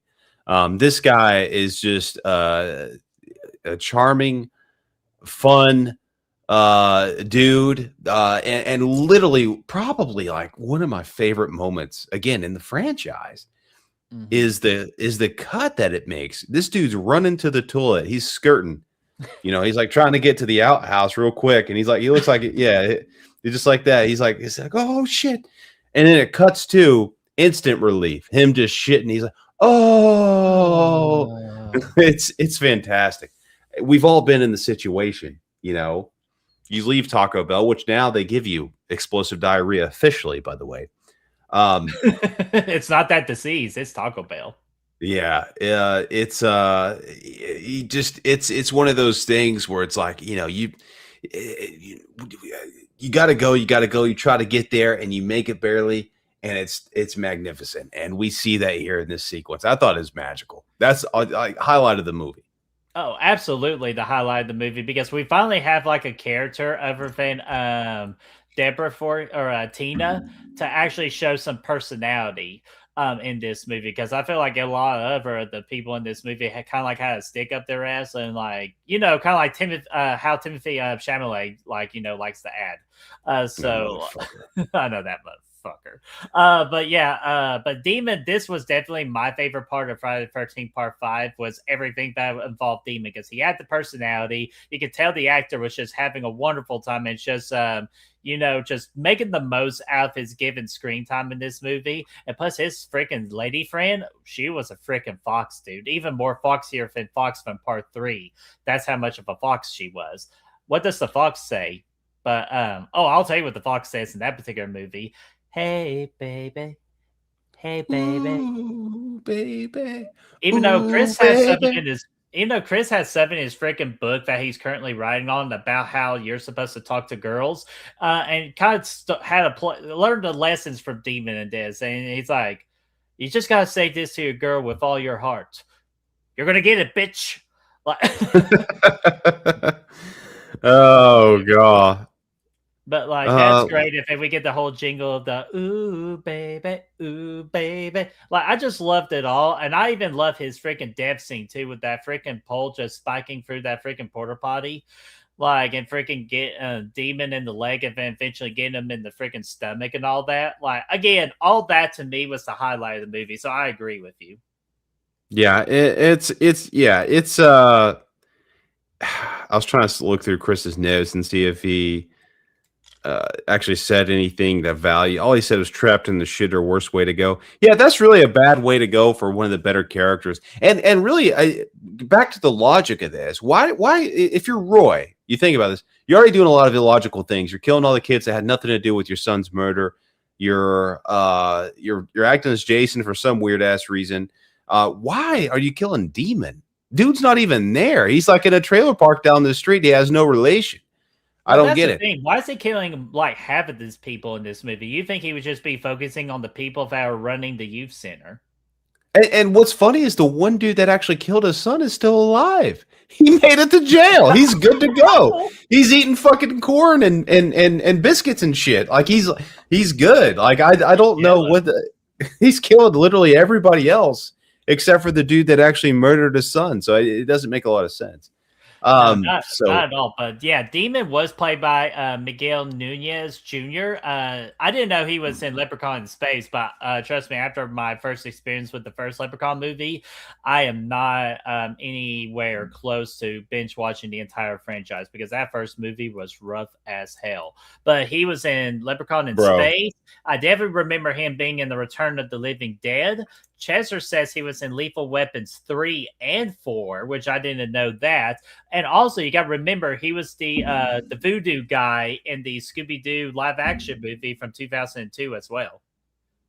Yeah, dude, what we need to do is we need to watch Leprechaun movies. I don't know if we do it on Patreon or here or whatever, but we need to take a couple of gummies and watch the franchise. I think at some point. I think that's Brad, I already told you what the deal's going to be for me trying to gummy for the first time. It's us, our group circle in a cabin in Pigeon Forge. That's the only woods. Way. Yeah, and of course. Yeah, dumbass me is going to do in the freaking woods, and I'm going to be the Mia of Evil Dead in this situation. I'm just going to be like, "Where's Brett at? Oh, we have to lock him in the cellar. Why? Here, go check on Brett. Okay, Brett, how are you doing? Her watching Leprechaun movie. Boy. Like, no, Brett's fine. Like, or you open up the hatch and you look down there. He's just marathoning fucking Leprechaun movies. It's I think that'd be kind of fun if we did that as like a special occasion kind of deal. Like I don't know, if we have some kind of incentive or something to do it, we can. I don't know. We can think about that. Anyway, the movies aren't good. Actually, what made me thought of that too is that our friend Ken over at Sledgehammer Horror, I think he did a live stream earlier, and there was something I think something he was going to talk about was like a new Leprechaun movie got announced or something like that. Oh, wonderful! Just what we need. I think I need to double check on all that. Did that come out on this? That's our motivation. This epic Monday we had in the middle of July, it dropped some Carrie news, Friday the 13th, Crystal Lake teaser. Remake of Nightmare on Elm Street. Yeah, it was a crazy, like, what the fuck is this? Monday, July. I don't get it. But either way, it owed us, though, because they took away Sam Neill from us. Took away Sam Neill, yeah. Delayed Batman again this week as well. Anyway, that's all side quest. Oh, wait a minute, Batman died? No, he didn't die. They got delayed. A Oh, few more okay. months. I was gonna say, Yeah. like, I was like, what Batman died now? Like, I can't deal with any more losses this year. The Batman had died. The real one. Well, it pretty much almost did if it's going to get resurrection in February of I believe it was February 18th, 2028. So son of a bitch. Yeah, and of course we get Brad Dourif talking about the Chucky movie too, because all that's coming. I even said Is there a Chucky movie coming? Yeah, I thought you knew about that one. That was actually announced a couple of months ago. I might have known it and forgot it entirely, but I had no idea. Honestly, now that I'm thinking about it. But regardless, though, it's like I even like mentioned Brandon did a stream 2 days ago, and I said like he thinks that Nightmare on Elm Street is going to be 2028. I'm like, what? Let's just do this. Let's do a Nightmare on Elm Street 2028. Let's do Michael Myers and Halloween 2028 to celebrate the 50th anniversary. Do that in October. Might as well do a Jason Voorhees movie. Put Scream 8 out in 2028. Do the new Texas Chainsaw Massacre in 2028. Do this new Chucky movie in 2028. Hell, might as well, while we're at it, for the month of March, do the new Leprechaun movie. Let's just do all these amazing horror icons for 1 year in 2028, and let's just blow the horror community's mind. Honestly, it'd be fucking sick if they did a whole year of just 4 horror franchise sequels, Like, dude. I would be, each of the 12 months, that would be fucking legendary. I would honestly like be all about that. That'd be the year to remember. Yeah, Chud wants Myers to take a vacation for a little bit, but I was like, dude, Scream, Ghostface. This guy, Scream 7 was so bad. Needs to take a vacation. Whew. Okay. Anyway, so we cut back from all that. We go back to this chick doing this movie goes back to the Pinehurst being a fucking circus. Okay. Cuts upstairs bedroom. This chick's doing the robots, weird ass music. Okay. I don't know what's up with that. She's got a dance again. Just another pointless character. All the people who live in this household, pointless. Nobody I care about. This chick doing the robot, the guy downstairs, the chick downstairs. The only person that was remotely interesting was Joey, and he died, early. And you got Tommy, but he's not even interested in this movie. He's just silent the whole time. So yeah, I thought that was kind of funny. And don't you feel bad for one character, though? I'm trying to remember his name. Jake. Remember Jake? He was hitting on Robin, and he goes, "I want to love to you," and then Robin just laughs in his face because Robin's such a fucking bitch. I don't know, but Jake was very direct, which. Well, you gotta appreciate a man just being direct these days versus just laying down some hints and all that. But it was also pretty awkward though. So it's like I don't know what awkward. You gotta forgive him. He has a speech impediment. Yeah, I just don't know how you respond to that in real life. But I don't know. She was portrayed to be bad. I don't know. I don't know. I feel like Jake was kind of just. I don't care. That's what it comes down. I don't care about either of these people. It's like it's a toss up for me. Who's in the right? Who's in the wrong? Yeah, I don't think whatever. I just don't care about either of them. That's the whole problem with this movie.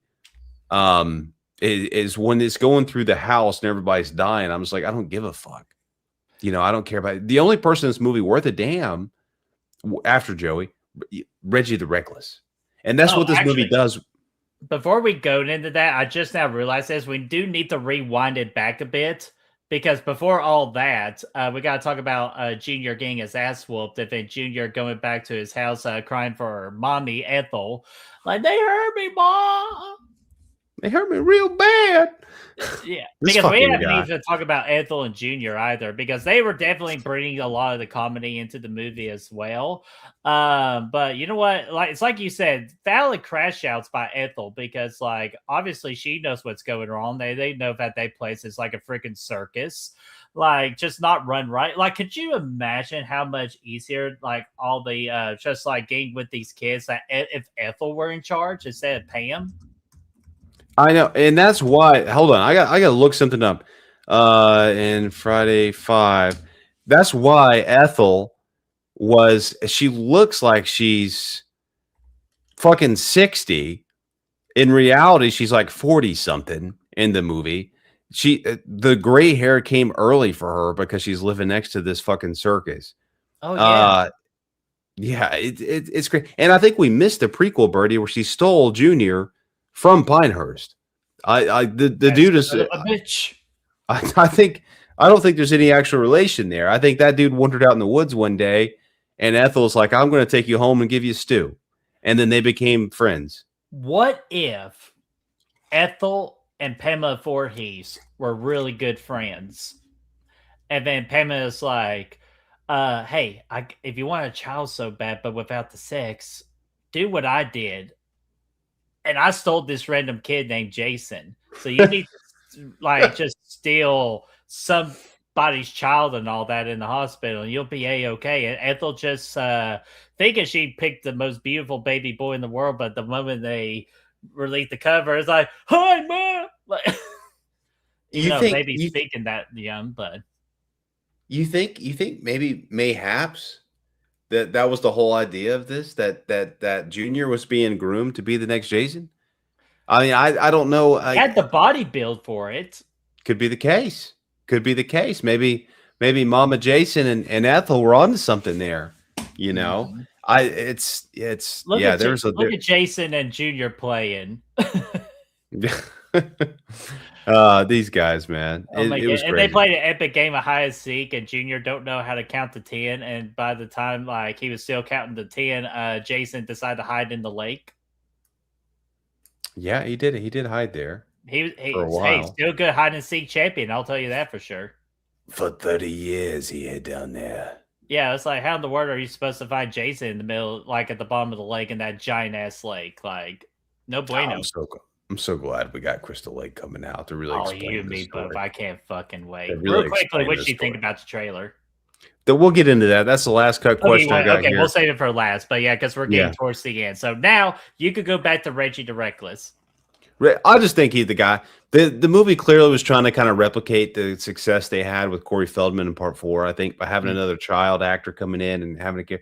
I thought Reggie had a lot of charisma. I thought he was great. I liked the guy a lot. I wish he was honestly in the movie. Yeah, it had a good scream, epic. So I thought he was great. And another thing I thought this movie does really well is playing with the idea. And we can talk about Reggie some more too whenever you're ready. But I'm just getting on to kind of the next thing I was thinking about is I thought this movie does a great job of playing with the idea of Jason being dead. And it's like this whole thing is like, oh, is Jason dead or is he alive? Is this Jason? Is this not? I like it a lot. Again, I mentioned earlier, it had me kind of fooled, and they do a pretty good job of that. I was like, this is Jason, but they just did a shitty job and gave him 2 eyes. At this point, we're 5 movies. Yeah, exactly. So it did make me like, I do remember, like, I thought it was Jason, but I was also questioning myself a little bit the first time I saw the movie. And I thought that was kind of cool.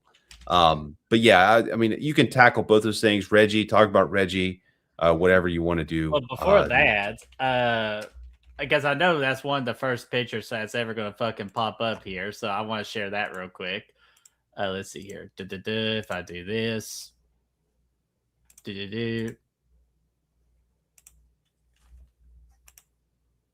Oh, wait a minute. This fucking guy. What about, look at that guy right there. With those fucking freaking big eyes, man. Nice eye. Big eyes, but a nice fucking fish. But a nice fucking fish. But no, I definitely like Reggie the Reckless in the third act because like he gets to kick a little ass, and of course he does like the freaking scream and everything. Everybody calling him a freaking scream queen. You know, the same thing as Mark Patton from the Nightmare on Elm Street 2. But the thing we got to get about is just, my God, how bad the acting of Pam is in this third act. Not only did she lose her freaking pink sweater, which is one of the biggest continuity errors I've ever seen in the horror genre, but like, where the time that she was just on her back and Jason is just, or Roy was just slowly walking up to her, she's just going like, help, oh my God. Like, that's almost worse acting than Chili in Friday the 13th Part 3. Like, that's how just awful the acting is, and she didn't even do a fucking thing in this movie. Like, I know she gets her little scene with the chainsaw and all that, but it's just so she's just so bad. Definitely a bottom tier final girl in this whole entire franchise. Bottom tier for sure. I wouldn't necessarily say the worst, but she's definitely bottom Alice tier. is the worst. No, Alice is not. We'll get into the worst in approximately 3 weeks. But yeah, there's you know, she's not great. But you know, yeah, it's just the theme of the movie. We don't care about any of these people. Even Tommy, the dude shows up late. Reggie and Tina has been fighting Jason for about 20 minutes, and then Tommy shows up and just stands there and looks at him for a few minutes. And dude, that's the part that pissed me off so bad. Yeah, it was stupid as hell. This dude just showed his karate moves about 35 minutes ago, runtime, maybe even less. And he, you know, was just, you know, you show up, you think he's about to kick a little bit of ass, you know, Jason removal, you know, that's his expertise. Does nothing, just stands there, lets Jason approach slowly walk towards him, slower than Reggie the Reckless rode towards Jason on that damn fucking bobcat or whatever it was he found in the yard. Oh my gosh, like, dude, that thing, like, kind of a stupid question. It's kind of like the same bony thing. Like, can you not just dodge? Yeah, one would reasonably think you could. I would. Like, my God, like, see, I was going to say, even Brad was going to freaking demonstrate, like, how much you could quickly dodge that. But, like, that's ridiculous. Like, I understand, like, they're just trying to prove, but I'll even say this, too, that Roy takes a fucking ass whooping in this movie. I'll give him that. He might not be Jason Voorhees, but that dude took an absolute ass whooping, and he kept on getting back up and kept moving forward. That's how winning is done. Ooh, dude, honestly, at this point in the franchise, he probably took the biggest ass whooping and kept on going. Like, you think about it, like part 2, Jason. Well, I don't know. Part 4, he got a freaking his hand almost chopped in half, and he got a fucking machete just in his freaking thinking he slewed down it. That was pretty. Well, yeah, but then he died though. But then he died. Roy got ran over by a damn. I got shot, but did you die? He died for a few years anyway. But Roy, he got ran over by a damn bobcat. He got hit by a chainsaw a couple times. Like, all this shit kept coming his way, and he kept at this point, now obviously part 6, 7, 8, like Jason starts getting destroyed and keeps coming back. But up at this point, like, yeah, dude, he kind of took it like a boss and kept coming. I think. You know? Yeah, no, like, he really did. Like, so I give him props for that. Like, even as a fake Jason, he took more of a beat than like actual legitimately Jason himself. But yeah, I just, again, still pissed off about freaking Tommy Jarvis, man, about him being Mr. freaking Tommy Karate. And then he just uses none of that. He just gets stabbed, and that's all that happens. With a pocket knife or whatever it was. It was silly. It was just completely stupid and unnecessary. If then we get more fighting, which, again, hilarious. Part 3, we were at a barn, so we never think we'd see a barn ever again. And here we go. We're right back at a fucking barn. Like, because we couldn't get enough of the barn. And then, like, Tommy does some kind of maneuver, and freaking Roy, like, falls off of the thing, lands on the spikes, which I thought that was a cool way to kill him and all that. Yeah. Even though what was weird about it, it's like he freaking, like, wore like a whole plastic, like, rubber masks thing. And, like, because you see, like, how he got revealed, though, like, instead of just, like, tearing off, like, the mask and just there being Roy, it's like some moldy clay thing that just got, like, ripped open. It's like a bald guy. Yeah. I'm trying to make him look bald. But the thing that got me is the first time I saw this movie, I was like, oh, Jason's normal in this movie for a second, like, split second. And I said, oh, wait, that's not Jason. Like, it took a second to kind of register. It was red herring. and then I said, who the fuck is that? The first time I saw the movie. Yeah. Now, obviously, like, the second time you walk through, Roy stands out. But the first time I said, because it's a random paramedic that's in the movie for half a second. It's like, I remember my reaction. I said, oh, Jason's normal in this movie. Oh, wait, what? That's not Jason. Who the fuck is this guy? And what do we, like, you know, who the fuck are you and what do you want? Is what I said. I was like, that it's kind of weird, right? I don't know. It was strange. Yeah, that was different. And I also like I had a note on here too, and it's not in place at all as far as chronologically, but how long? Let's just take our steps. Let's just take a few steps back. Let's act like we're in the 80s right now. A few people in the chat could probably tell us what it was like. You and me could not because we weren't born yet. But could you imagine? Like we're big horror fans. We love horror movies. All these movies are coming out. Jason, oh, it's great. New Jason movie coming out. Great. Could you imagine like modern times? They have Jason 4 comes out, it's the final chapter, and you think it's like, oh, it's the final chapter. It's Jason. It's over. And then literally the next fucking year, it'd be like 2024 comes out, Jason, final chapter. Oh, we're never going to see Jason again. 2025. Oh, wait, by the way, Friday 13th's back. How long was the final chapter, the actual final chapter?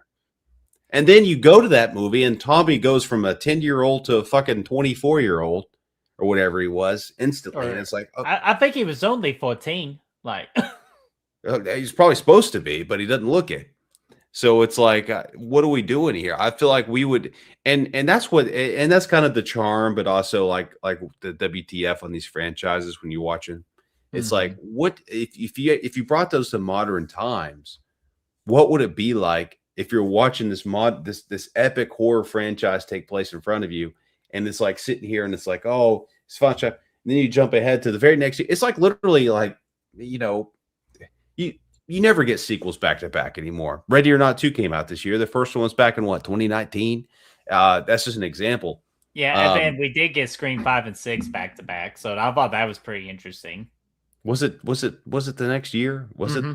It was 2022, 2023. Commend the effort. Those both turned out pretty good. But Saw was the last franchise that I remember, like, back in its heyday. I think that was the record, actually, wasn't it? Like for most back-to-back movies like that.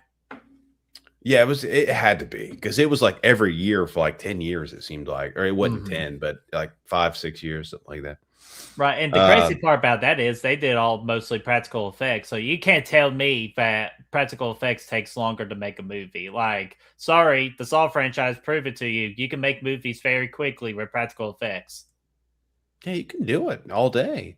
Even if you think it's the final chapter, apparently the part 4 came out and the little next day they're planning the next movie. It was, it's kind of crazy. Yeah, but here's the most disappointing part about that. It's because I wouldn't have minded, but we got this movie. We took a major step down from part 4. If they would have kind of like had the same kind of like area where it was part 4 or even like part 2, if it was something on that caliber, I think it could have been very well more acceptance. Like even like in my opinion, like if you would have taken my idea about like doing a whole high tension thing with Jason Voorhees and Tommy in this movie, that could have definitely played up to the part of worthy of just ending the final chapter and doing something else. But instead we got this movie. You know what I mean? So I think that's what the disappointing part of it was. Yeah, I think you're right. And again, like admittedly, it's not the worst in the franchise, I don't think. It still has a lot of the charm that you get in those first 4 or 5 movies in this franchise. But it's definitely missing some quality characters. I mean, that's without a doubt. Oh yeah. And then honestly, I think that is kind of about we run throughout the entire movie right there. Do you have anything else, or do you want? What did you think about freaking Tommy? Freaking like this is just supposedly Tommy killing Pam towards the end. Dumb as hell. It didn't make any sense. Dumb. Yeah, I don't know why he would even have the hockey mask in his room. And was it? I can't remember. Was it the real? Was it the blue stripe mask or the one from his? I think it was the blue stripe mask. I'm pretty sure it was the blue stripe mask. And I could have sworn when he like slapped that machete, like like cleaned like the mask of a mask off, I thought it totally broke the mask. So how the hell did they fix the masks? Yeah, I don't know. And why would he have it in his fucking hospital room? And why would he be Jason Voorhees when Jason Voorhees created that much trauma in his life too? So like it just makes no sense. All the franchises were having a complete identity crisis at this point. This was about the time that Halloween 4 would have came out, and we had the Jamie Lloyd scare at the end of the movie. And now Tommy's doing the same thing. It might have been a year after that. Probably was inspired by that, honestly, now that I think about it. So it's it's definitely strange. I don't like it. It doesn't make a lot of sense to me. I don't know why Tommy's slaying people all of a sudden. Yeah. Well, probably because Pam just poorly ran that youth center and all that, and lost her pink sweater. And it's like, this bitch losing her pink sweater. That I got her. Fuck this bitch. But other than that, though, anything else about that until we go into our counselor awards and our kill of the week and our scorecard? I think we can get into it, and when we get to the scorecard, I got Chris's answers right in front of me here too, so I can go ahead. Oh, excellent! I was kind of worried about that, but do you want me to go ahead and pull up the kill of the week, so they can go ahead and start voting? We got 23 people in the chat just having a ball. Hopefully, all having a good time. Do you want me to go? Yeah, I like it. Yeah. So we're gonna go ahead and launch our kill of the week, so you all will get to Oh, there we go. I was like, where is it? There it is, our kill of the week right there. So our kill of the week, this is pretty much where we're going to take the top 2 answers of kill of the week, and we're going to advance them into a little tournament that we're going to do towards the end of the Friday the 13th to determine the greatest kill in the Friday the 13th franchise. So again, we're taking the top 2. So what you're going to do is you're going to type the number 1 if you think Fanny the Road Flare is the best kill. You're going to type the number 2 for Eddie the Head Crush. 3, Tina shears to the eyes, and of course 4, Junior decapitated. Let us know what your favorites are. So do that for us, and we'll advance the top 2 kills into the tournament. And then we'll go ahead and give out our first award of the night, which is the why won't it pop up? I see it. Oh, it's not popping up for me, but we'll call it if it's popping up for you. So, stupendous award. So this is going to go to the best character in the entire. Oh, there we go. Finally popped up for me. So we're going to do the best character throughout the entirety of the film. That is what this award is going to belong to. So, Brad, who do you think is the most stupendous counselor in Part 5? Got to be Demon. It has to be Demon, right? There's no other answer. No, it's definitely Demon. I definitely agree on that. But if we're going to have to do an honorable mention, I will give it to Tina, played by Deborah Voorhees as well. Yeah, I could see that. Or Reggie. Could be Reggie. Or I would even give it to Ethel, because I think Ethel has her entertaining moments in this as well. Like, I got a bum strapped on me. Yeah, Ethel was a lot of fun. So, let's see here. Man, why is StreamYard is running whack for me right now? So hopefully you're able to see the poll, like people voting on the poll. I see the poll. Yeah, I see the poll. It's just me, fans, so you're just going to have to help me on that.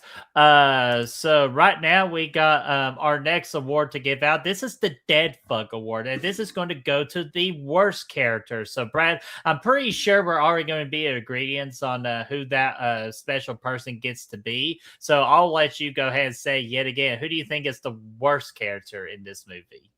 I think it's got to be the most worthless character in the franchise, and that's the chicken coop cleaner, Raymond. Yes, Raymond, not Reggie. Reggie's great. Raymond sucks. Yeah, I go Raymond here. Absolutely. If I'm going to have to do like a second place, I would probably say the guide leader that's a part of that youth center, like that teams up with Pam, because I thought he was just completely useless as well. Hey, he's pretty useless. That's the moral of the story, Barty. Everybody in this fucking movie is useless. Everybody is useless. And then what we're doing right now, we're doing kill of the week, so we got all that hunky dory. So let's go ahead and go to our freaking scorecard. Let me share screen. Let's see here. There we go. Let me know. I need to make that probably a little bigger. That's what she said. There we go. How's that look?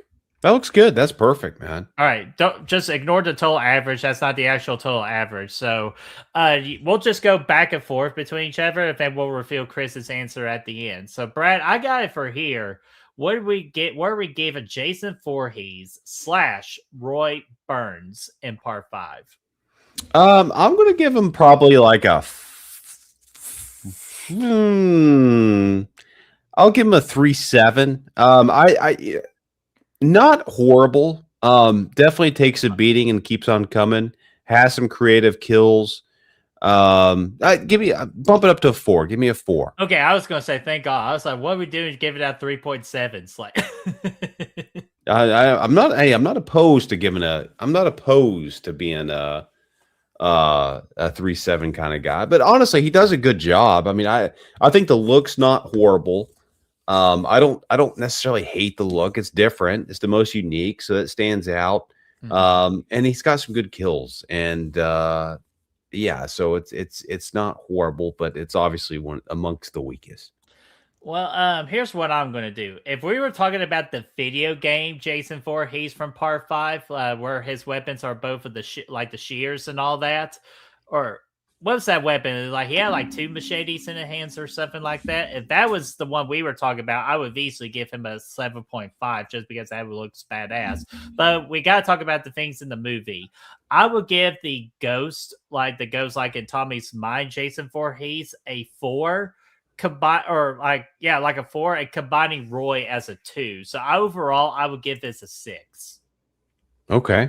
And I got Chris's right here. He gave him a 0 straight up. So did he really? yeah. Oh I guess he wasn't a fan of Roy. He must hate this movie. Yeah. But we should probably at least give it a 2 because he probably would talk good about that ghost Jason. I think you could probably give it a 1. I mean, just if we're going to 1 out of because you got 1 out of 10, I don't know if you can go 0. We could go 0, but I'm just telling you, he would talk good about that Jason ghost foe.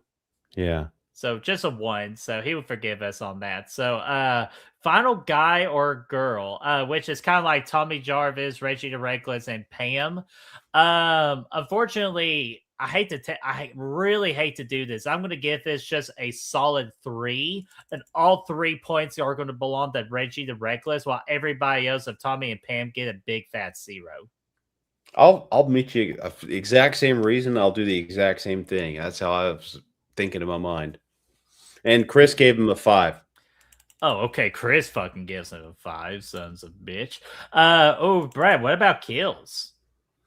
Kills, look, the movie has probably the most kills in the franchise up until Jason Goes to Hell. Lots of kills in Jason this movie. Goes to Hell. He goes to the hill. But the problem is that most of the kills are kind of ass. Like you think there's some creative ones, but when you watch it, it's like you don't see anything. They do what they can with what they got. I'd probably give it like a 4, I think here. 4 solid. I like creativity, so I'll probably, go. But I agree with you. At least like 2/3 of the kills were just bland. While we like 2 of the big kills stand out. So I'm gonna go 5.5. Like I'll reward a little bit based off a little bit of creativity they had. Yeah, and Chris gave it a 7. Okay, 7's not bad. Yeah. So there's an argument to be made. It definitely has some volume and it's got creativity, but again, the execution wasn't great. Yeah, and for characters, I'm going to do 3.5 because again, majority is made up by Demon and Tina, and all the other characters just honestly just do not make sense. I'll go 3 here. Again, yeah, most of the characters, you don't care about anybody in this movie, and most of the characters are here just to get killed, except from a special couple of 2. Chris gave him a 6 out of 10. Damn, Chris is just being generous now after just starting off so brutal. But Brad, what about atmosphere and setting? Again, like I mentioned earlier, it's kind of the last movie in the franchise that carries that original Friday the 13th atmosphere. The setting, I think Pinehurst is not bad. It's pretty good, honestly, but you don't see the lake, I don't think, at all in this movie. Except for that little, like we see a pond. Yeah, you got that creek or pond or whatever it is dude goes up to that one time. So that docks it down because this movie's supposed to be Crystal Lake. It docks it down a lot for me. So I'll go 3.75. Let's bring back the 3.75. 375. Well, I'll do you one. I'll join the 0.75 train with you, but I'm going to do 2.75 because all of this is just towards the house. Because I'm with you, I definitely like the house. I love the house in the video game, especially. But other than that, all the other places that we got to visit in this movie, ass hated. Yeah, it's not good. And Chris gave it a we repeat the barn again, and that pissed me off. yeah. It doesn't make a lot of sense.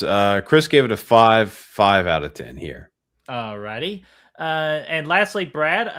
Wait a minute. See here. Brad, me. There we go. Rewatchability. Like, I wouldn't be upset with myself if I just had this on. Like, or just meant like I kind of actually explained this earlier to somebody. I'm like, I'll have it on in the background, but more than likely, I'll just like on the unimportant parts, I'll just be on TikTok. If that's the case, that is not good. So I'm gonna give that a fear. I'll probably go 5. I mean, there is a lot of kills. There's a lot of it's still fun. It's definitely a movie that you can just have fun with. It's not boring. I don't think a lot of boobs. So that never hurts. Wait, did you say boobs? Yeah, dude's about to go up to a 10. And so you can definitely still have some fun with it. So I'd kind of put it in the middle of the pack for that. But Chris gave this a 3. All right, Chris gave it a 3, which I do not blame him for that. So, all right, so let's count up the scores real quick. Let me get or are you doing the scores while I can check the chat? You can check the chat, and I won't necessarily have the total, but you can do that later. It's not a big deal. Okay. I'm gonna give you the aggregate score here. Yeah. Guess Brett has never been to a hoedown at the barn. No, I have never been to a hoedown. The only hoedown that I know of is from Whose Line Is It Anyway? That's the only one that I freaking know of. Let's see here. Pam was eye candy, I think. No disrespect to the real life actress that plays Pam, but I'm sorry, it's just that's a no for me. I just do not like Pam at all in this movie, or everything just about Pam. Look, I'll say Pam is attractive. There's no world where she's not attractive. But there was one scene though where she didn't have a bra on. It was like my second to last viewing. It was raining outside and they were running, and she definitely did not have a bra on. Yeah, I think she's attractive, but I think when you compare her against most of the other beauties here, she's probably not in the top 5 or top 10 or whatever. Right. And Chad, we did do best counselor, and we both agreed that it was Demon who was the best counselor, and the worst counselor was Raymond. Yeah, and I think Chad might be concerned because they weren't actually counselors. That's just a title. That's just a title. It's the best character in the movie is what that goes to. We're just having a little fun with it. I got our aggregate score here for the host here. We gave this movie a 4.2 out of 10, which I think is. So what was the total average? 4.2 out of 10. 4.2. Yeah. Ouch. So, without even having to look at that, that is dead. That's last. It's a dead fuck. But I do have the votes in from the chat out of 33 people. If you're ready for those. Yes. Okay. Give me just a second here. It looks like what? Yeah. Do you have the chart from the last few movies, real quick? Yeah. Let's see here. For our the host score, for our score. Yeah, let's see here. I still got to update it though, but I just know part 4 was on top, but then of course part 5 at the bottom. So I'll be sure to get that change from the last one. Part 4 was a 9.3, part 2 7.9, part 1 7.8, and then 9.3. Yeah. There we go. And then part 3 was in 4th place with the 7.7.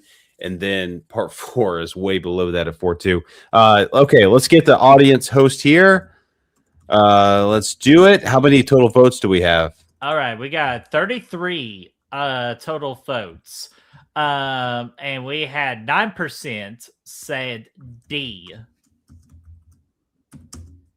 All right. 18% say, oh, sorry, 18% said C. Our highest one of the night, 42% said B. And then to my surprise, man, 30% said A. 30% said A. Yeah, I know, like fucking A. Like, Look, it does have the atmosphere, and I'm sure for some people there's probably some nostalgia for it as well. So it's gotta be that as in ditties, as in ditties, as it's got a charm to it. It does have a charm to it. I'll give you that. It's got a charm to it.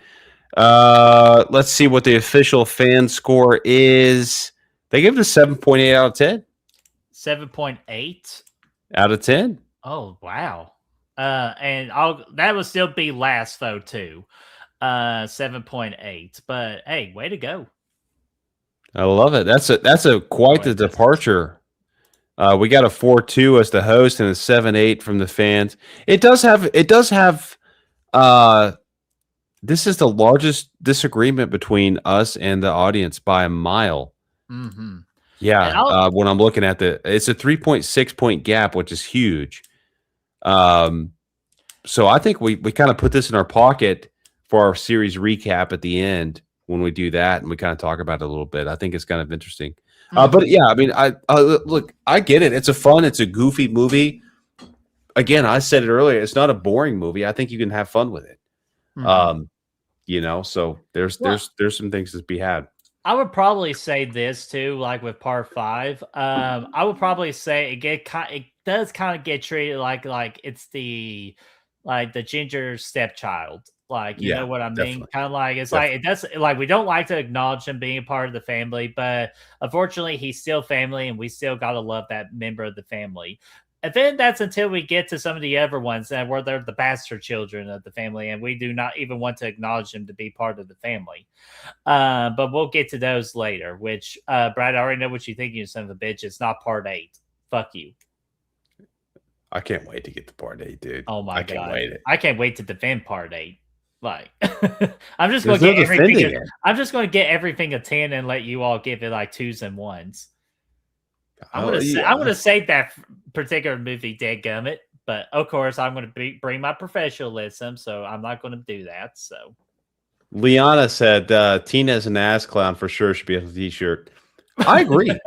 From Tina from Part 5 Halloween, that could be a fun shirt if we had a picture of Loomis and the caption above his head, "Tina's an ass clown." I think it could be fun. What it kind of sounded like a mixture of Dr. Loomis and fucking Chris Jericho. Oh my God. But and real quickly, since again, for some reason my StreamYard wants to be an ass clown himself, how's the kill of the week going so far? Kill the week.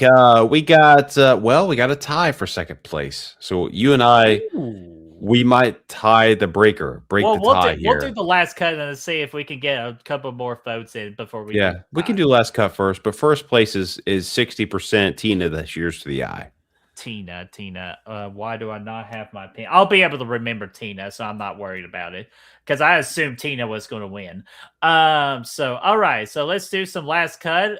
Then we'll do our tiebreaker if we need to do a tiebreaker. And then just get everybody on out here because next week is a fucking big one. I'll tell you that. You know what? I'll give you a tiebreaker. Hold on. I'm going to do tiebreaker. I'm going to do Eddie.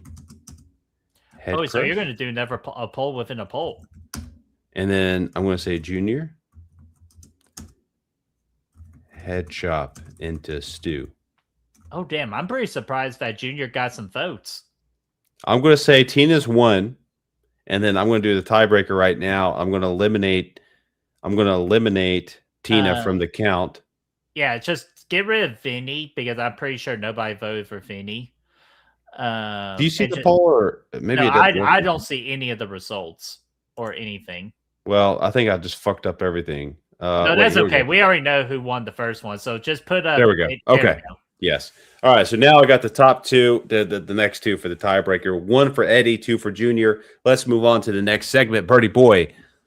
All righty. So last cut, and we'll go pretty quick on these. So number 1 is Imposter asked Jason, ballsy idea or dumb as fuck?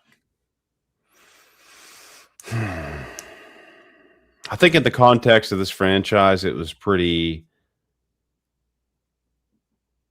You kind of want to say it's dumb as fuck, but I'll be honest with you. I think it's kind of ballsy for the fact that it takes a lot of balls to say, hey, let's make another movie after we just did a movie called The Final Chapter. If we're going to have the balls to fucking make another one to try to even come somewhere near close to what Part 4 freaking did with the epicness that movie display. So it's honestly kind of both. If there's like a neutral ground to it. I agree with that because it's kind of one of those things. Like I'm glad it exists because it's so weird and funky, but it's also like I would be pissed if I were in the '80s and saw this in the theaters. Like I think I would be especially the ticket prices that we have now currently. If you don't have a membership and spend $20 to watch this, I would be fucking furious. Yeah, I would say it's kind of like Corey Cunningham coming in, which I like. Like I love the movie and Halloween Ends. But it's worse than that because it's some random dude that's in the movie for 2 seconds. So it doesn't really have that kind of feeling to it that Corey had. So I think it's kind of a bad idea. I think they should have just skipped 5 and went to 6. That would make the most sense logically, you know.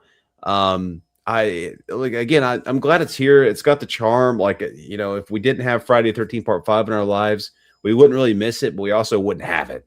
Right. So, you know, I dig it for that. And it did give us Deem info, so we gotta give it credit for that. Yeah, definitely. So I'm a little mixed, but I think I lean towards it's a bad idea. I think it's kind of dumb as hell. Yeah, I'm 50-50, but I can kind of lean with you more towards bad than good on that. So the next question is Roy Burns an underrated killer in slasher history?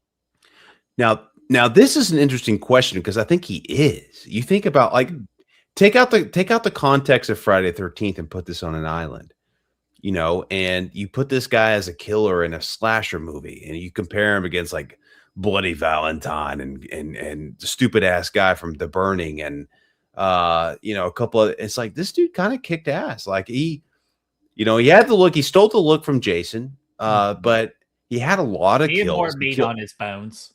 He killed a lot of people. He took a lot of damage and he kept coming. He did a really good job. So as a killer, he was fairly effective. But it's Roy fucking Burns. Who? This dude that was in the movie for a second.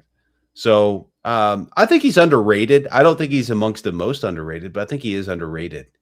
If you take him out of this franchise and take him on his own. I'm on the opposite end. I think he's overrated. Like, sure, he had some creative kills, and I'll always give credit to creativity, but at the same time, why can't we just let him be known as Roy Burns? No, because he needs the Jason name to at least try to get ahead of the game. So he tried to do a false, like identity theft. So Judge Galloway will have a lot to say about identity theft right there and winning a civil lawsuit on that one.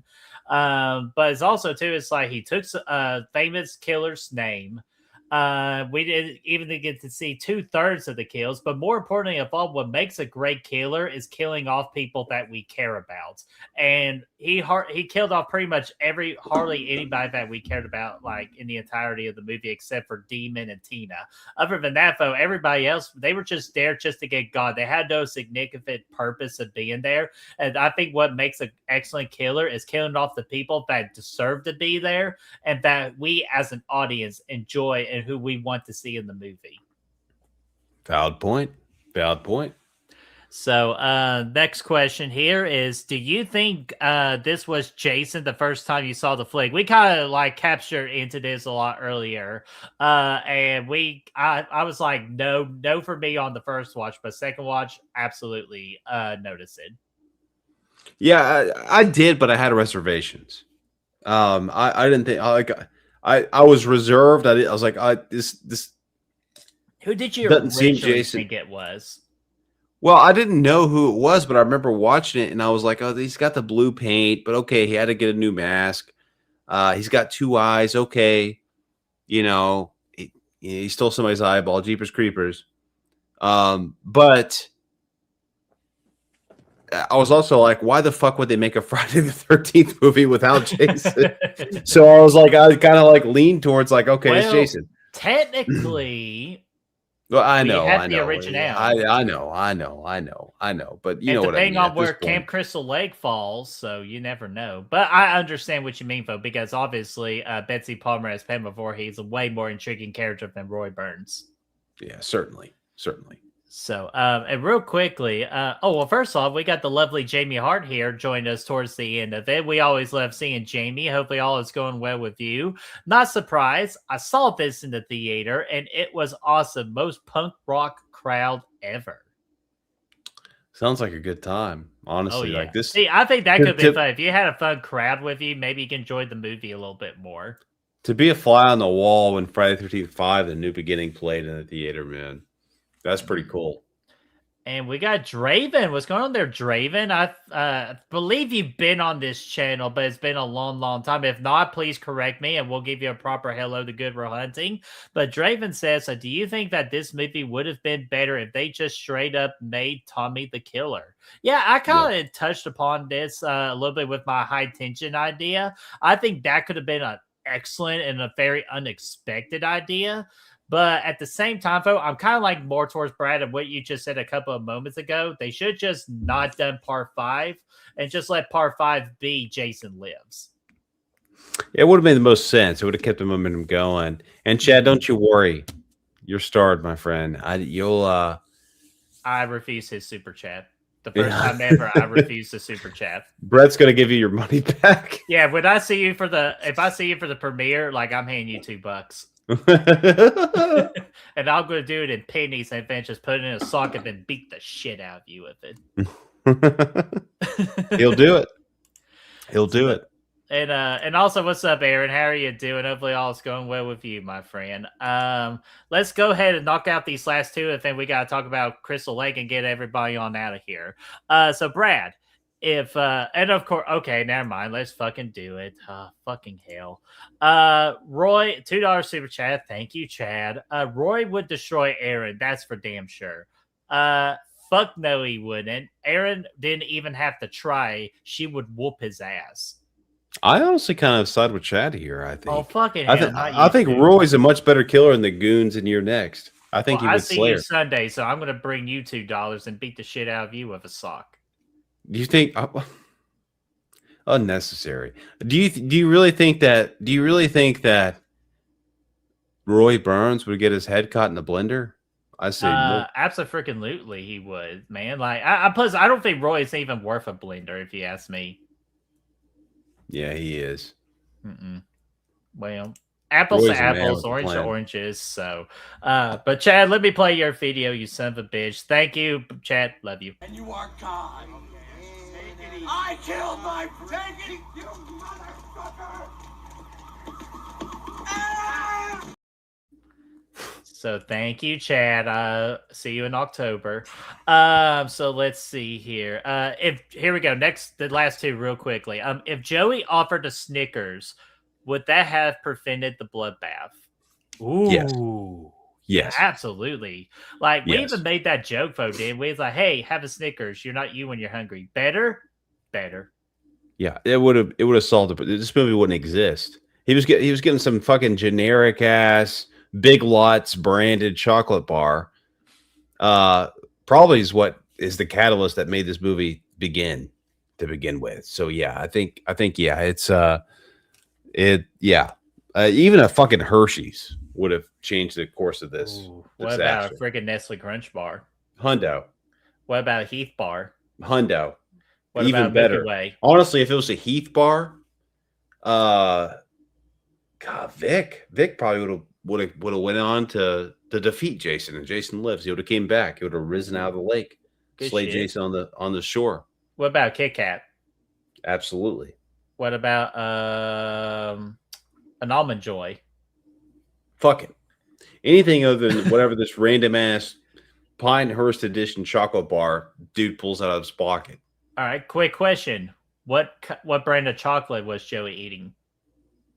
It was like it looked like a Mr. Goodbar because it was wasn't yellow. Mr. But I'm pretty. Yeah, I think it was indeed Mr. Goodbar. Somebody could correct us in the chat if we were absolutely, or if I'm absolutely wrong on that. But yeah, I'm pretty sure it was it was yellow and it had red words, and that's a Mr. Goodbar. I don't know if it was officially like if they show it for licensing or copyright or whatever, but that's definitely what they were going for. Absolutely. But yeah, no, I'm with you, Fo. If he would that guy would have just accepted it, or if he offered a Snickers, yeah, absolutely, because you're not you when you're hungry, and that guy's anger would have completely dissipate. So I definitely agree with you 100%. And then last, Aaron said, if it were a Reese's peanut butter cup, everybody would have broken down into a huge orgy, and there'd be no killing. I agree. At least no killing. Jake would have gotten some action with Robin if that were the case. No killing, lots of licking. That's what it would have been. I agree. Anyway, moving on. Finger licking good. My God.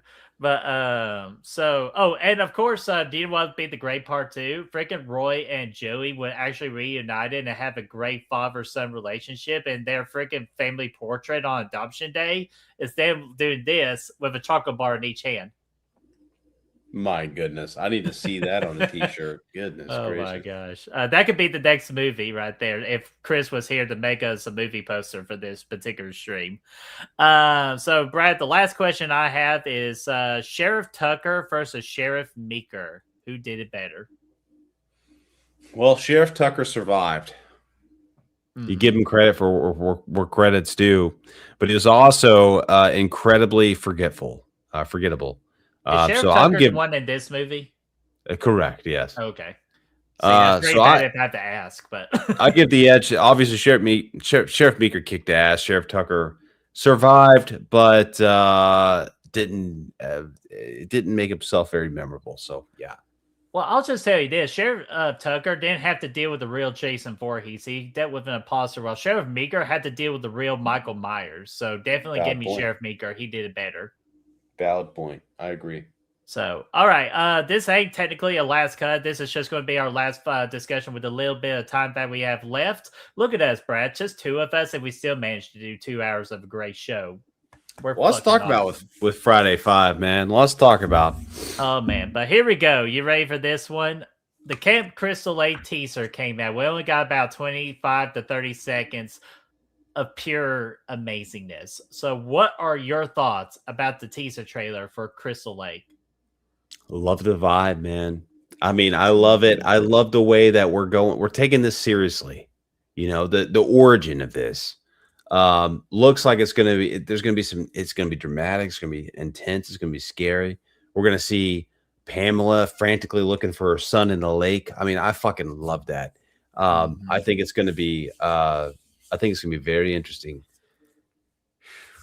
Man, I'm sorry. And then, actually, just quick, my thoughts real quick on it. Dude, I'm so freaking excited for this, especially when they announce freaking Linda. I cannot pronounce her last name. I'm not going to disrespect that woman because I love that woman who plays freaking Velma in Scooby-Doo, in Scooby-Doo 2. And she was the only good part about La Llorona from the Conjuring universe. She's the only good part about that piece of shit of a movie because I love that woman dearly with all my heart. And when she got announced as being a young Pamela Voorhees, sign me the fuck up on that. And then, of course, we got our first set of pictures with the beautiful cinematography and the editing of the lighting and everything. Pure perfection. And it felt like we were actually at fucking Camp Crystal Lake. And then the teaser trailer didn't give us too much, but it gave us plenty of enough for us to be super excited. And the one main question I have is, what do you think Pamela Voorhees covered in blood that's all about? Because I have a theory that's her bloodbath of killing all the children at that cabin. Could be. It could be her freaking out, going to in the 50s. I mean, I don't know what it'll be in this series. It might be modernized, but her going up to the cabin, slaying people frantically, and then like freaking out about it when she's done. I like the idea, and I like the idea that, I mean, honestly, for the first time, there's only a couple. This whole series is centered around Camp Crystal Lake, and there's only like 2 movies in this franchise that actually focuses on Camp Crystal Lake, maybe 3 or 4. Well, if we count Jason X in the fake alternate world of Camp Crystal Lake, but I'd say 3. I think it's 1, 2, and 6, right? I mean, there's nothing else to that. 2, 6. partial remake because they do go there for a little bit, but briefly, but it's shut down and it's really at a house. Part 8 because they were in a lake apparently, like or like a Part 8 river. has nothing. Part 8 has fucking nothing to do with Camp Crystal Lake, dude. Cardellini. Thank you, Jamie. Yeah, so I for one am stoked to kind of get back to the origin of this. It's something I've been clamoring for internally for a long time. And to make Pamela the star again, I think it's going to be legendary. Yeah, and that's all we asked for. Like, if we had like a dream bucket list checklist for the Friday the 13th franchise, the top of that checklist, Brad, was indeed a Pamela Voorhees origin story, and we fucking get it. So I cannot wait. And then the last question I have, and we will close out because someone brought a great attention to detail with this. All 8 episodes are going to drop on October the 15th. So it's not going to be a weekly periodic event like Welcome to Derry is.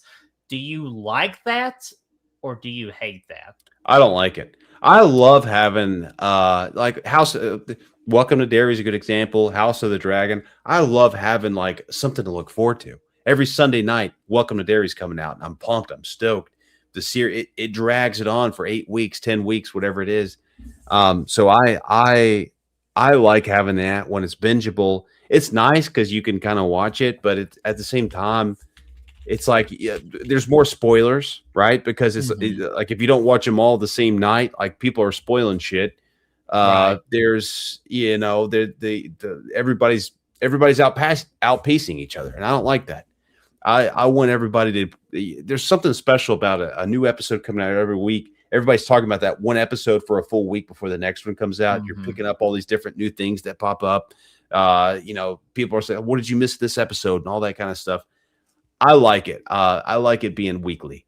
So I don't like the fact that they're doing that, but fuck it. It is what it is. It's a modern era. Yeah, and I bet that you're upset too because like when they announced like the teaser and all that, and when the show came out, they were going to do weekly. I was legitimately going to text you that, hey, remember all those Welcome to Derry TikToks that you did? I need you to do it for Friday the 13th with Camp Crystal Lake.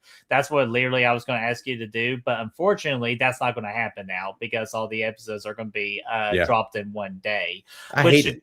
Which the good news with me is that's thankfully by the horror gods, that's on my rotation day. So I'm going to be off that day. And there's also no major movie coming out that week. So I'm going to be binge watching all 8 episodes in one day. I'm going to wake up as early as I can and watch it. Which is great, but it's also like, okay, you watched it all in one day. How much do you remember from every episode? That's where I was going to get ready to get to the major negative for me on that is because you got to process so much information in one go versus letting it sorry to steal your quote on this, let it marinate for a week. Like that's the major weakness of releasing it all at once. It's the process of information and remembering things. Yeah, absolutely. It's like you got to build it up a little bit. You gotta like House of Dragon. Perfect example. When episode 2 came out this season, I think I watched it 2-3 times. I was like, oh, this is great. I married all week. I was like, oh, I can't wait for the next week to see what's going to happen. So I was watching this video. Like you don't get that whenever it drops all at once. It's like, okay, you just go to the next episode and you kind of forget the last one. So I don't like it. I don't like it at all. But I do hope that they listen to the audience and probably hopefully changes their mind about that. Hey, because never say never, because they do have a chance to change their mind on it. So we still got plenty of time for that. But I will say this: I am mostly agreed with you on all this. This is my one exception right here because we've been waiting since 2009 to get anything Friday the 13th. And you know me, Brad, this is my favorite franchise, like enjoyability of the big 3, my favorite. So I could take anything at this point. So I'm actually okay getting all 8 in one day because I'm that fucking needy about it. But for most other properties, I'm agreeing. So if you've had a weekly special, it does great for social media for the particular show, like with the theory videos and the engagement and all that. I think all that is wonderful. But definitely spoiling the entire thing. That comes to a bigger risk than normal. And then, of course, the process of remembering important information and important details about each episode when you're trying to focus on all 8 at once. So there's some negatives, but to me, there's positives for the fact that I'm just a Friday the 13th whore, and I just need everything all at once. But it's like Christmas, when you were 9 years old and you're looking for Christmas, like, all the presents now. You wake up, you get all the presents, and it's like, okay, it's over. What if you could extend it by 8 weeks? It's like, okay, then Christmas would be that special. You got Jason, you got Friday 13th to look for. You look forward to this series for 3, 4, 5 years, whatever it's been since they announced it, and then you finish it in a day. It's like, oh, okay, well, that was fun, but and we got the Harry series. Then I'll just move on. It's so much different than getting it for 8 weeks in a row, and you're like, oh, I can anticipate 8 weeks of different episodes, and it's like, oh man, I hate that. Brad, we're going to be okay though, because we're going to get Traders during that time too, because it's releasing in the fall. No, I mean, there's a lot to look forward to. Don't get me wrong. And we're going to be useless on this channel because we got video games to play, even though GTA. we won't, because we'll be looking into doing some Halloween video game streams like everybody else is doing with Zambacho. Yeah, with Sambajo, I'm sure Braden and Chad would want to play. So we'll get some people on for that, and we'll have a good time with that idea. We just need to tweak on some ideas with that before we officially do it. But regardless, though, I think we all could come to the same agreement that everybody's ready for Camp Crystal Lake for Thursday, October the 15th. Whether we like it or not, all 8 episodes dropping on that day, unless if they decide to change their mind in the last minute. Yeah, we'll see what happens. But we'll see what happens. But other than that, though, Brad, next week, fucking big one. What are we doing next week? Jason Lives, baby. Your all-time favorite. Can't wait. I'm stoked. Yeah, and it's also Chris's favorite too. So, Chris loves that movie to death. I'm probably on the negative side, but we are just going to let you wait until next Thursday at 8:15 Eastern Time for episode 26 of Good Real Live for the Road to Crystal Lake. Jason Lives, Part 6 is what we're going to be doing next Thursday. And then again, like I said, keep your eyes out for Sunday, this coming Sunday, somewhere in the afternoon, late afternoon, about an epic YouTube short that you will never, ever going to forget. I can't wait, man. It's going to be a good week. Oh, yes, it is. So, Brad, any last words? No, let's rock it. Oh, last word. That Junior with the upset beats Eddie. Oh, okay. Yeah, that's right. Yeah, I'm pretty surprised by that. I thought Eddie was for sure going to be a win, but you know what? I like Junior. That's who I would have picked to actually win. I think was probably Junior's because it came out of nowhere. Okay, well, RKO out of nowhere. Am I right? Absolutely. But there we go. So we got Junior and Tina's kills moving on into that kill tournament that we will do later on. So to finish this out, we got to ask you guys, what do you all think about Friday the 13th, Part 5, The New Beginning? Did you really enjoy this movie, or do you really not enjoy this movie? Or is this movie like a 50-50 from you? Let us know in that comment section down below. As always, we get that discussion rolling. And until then, we are going to see you all next Thursday, 8:15 Eastern Time. That's the brand new start time, 8:15 Eastern Time. And we're going to tackle Jason Lives. And we will see you all then. Peace out, everybody.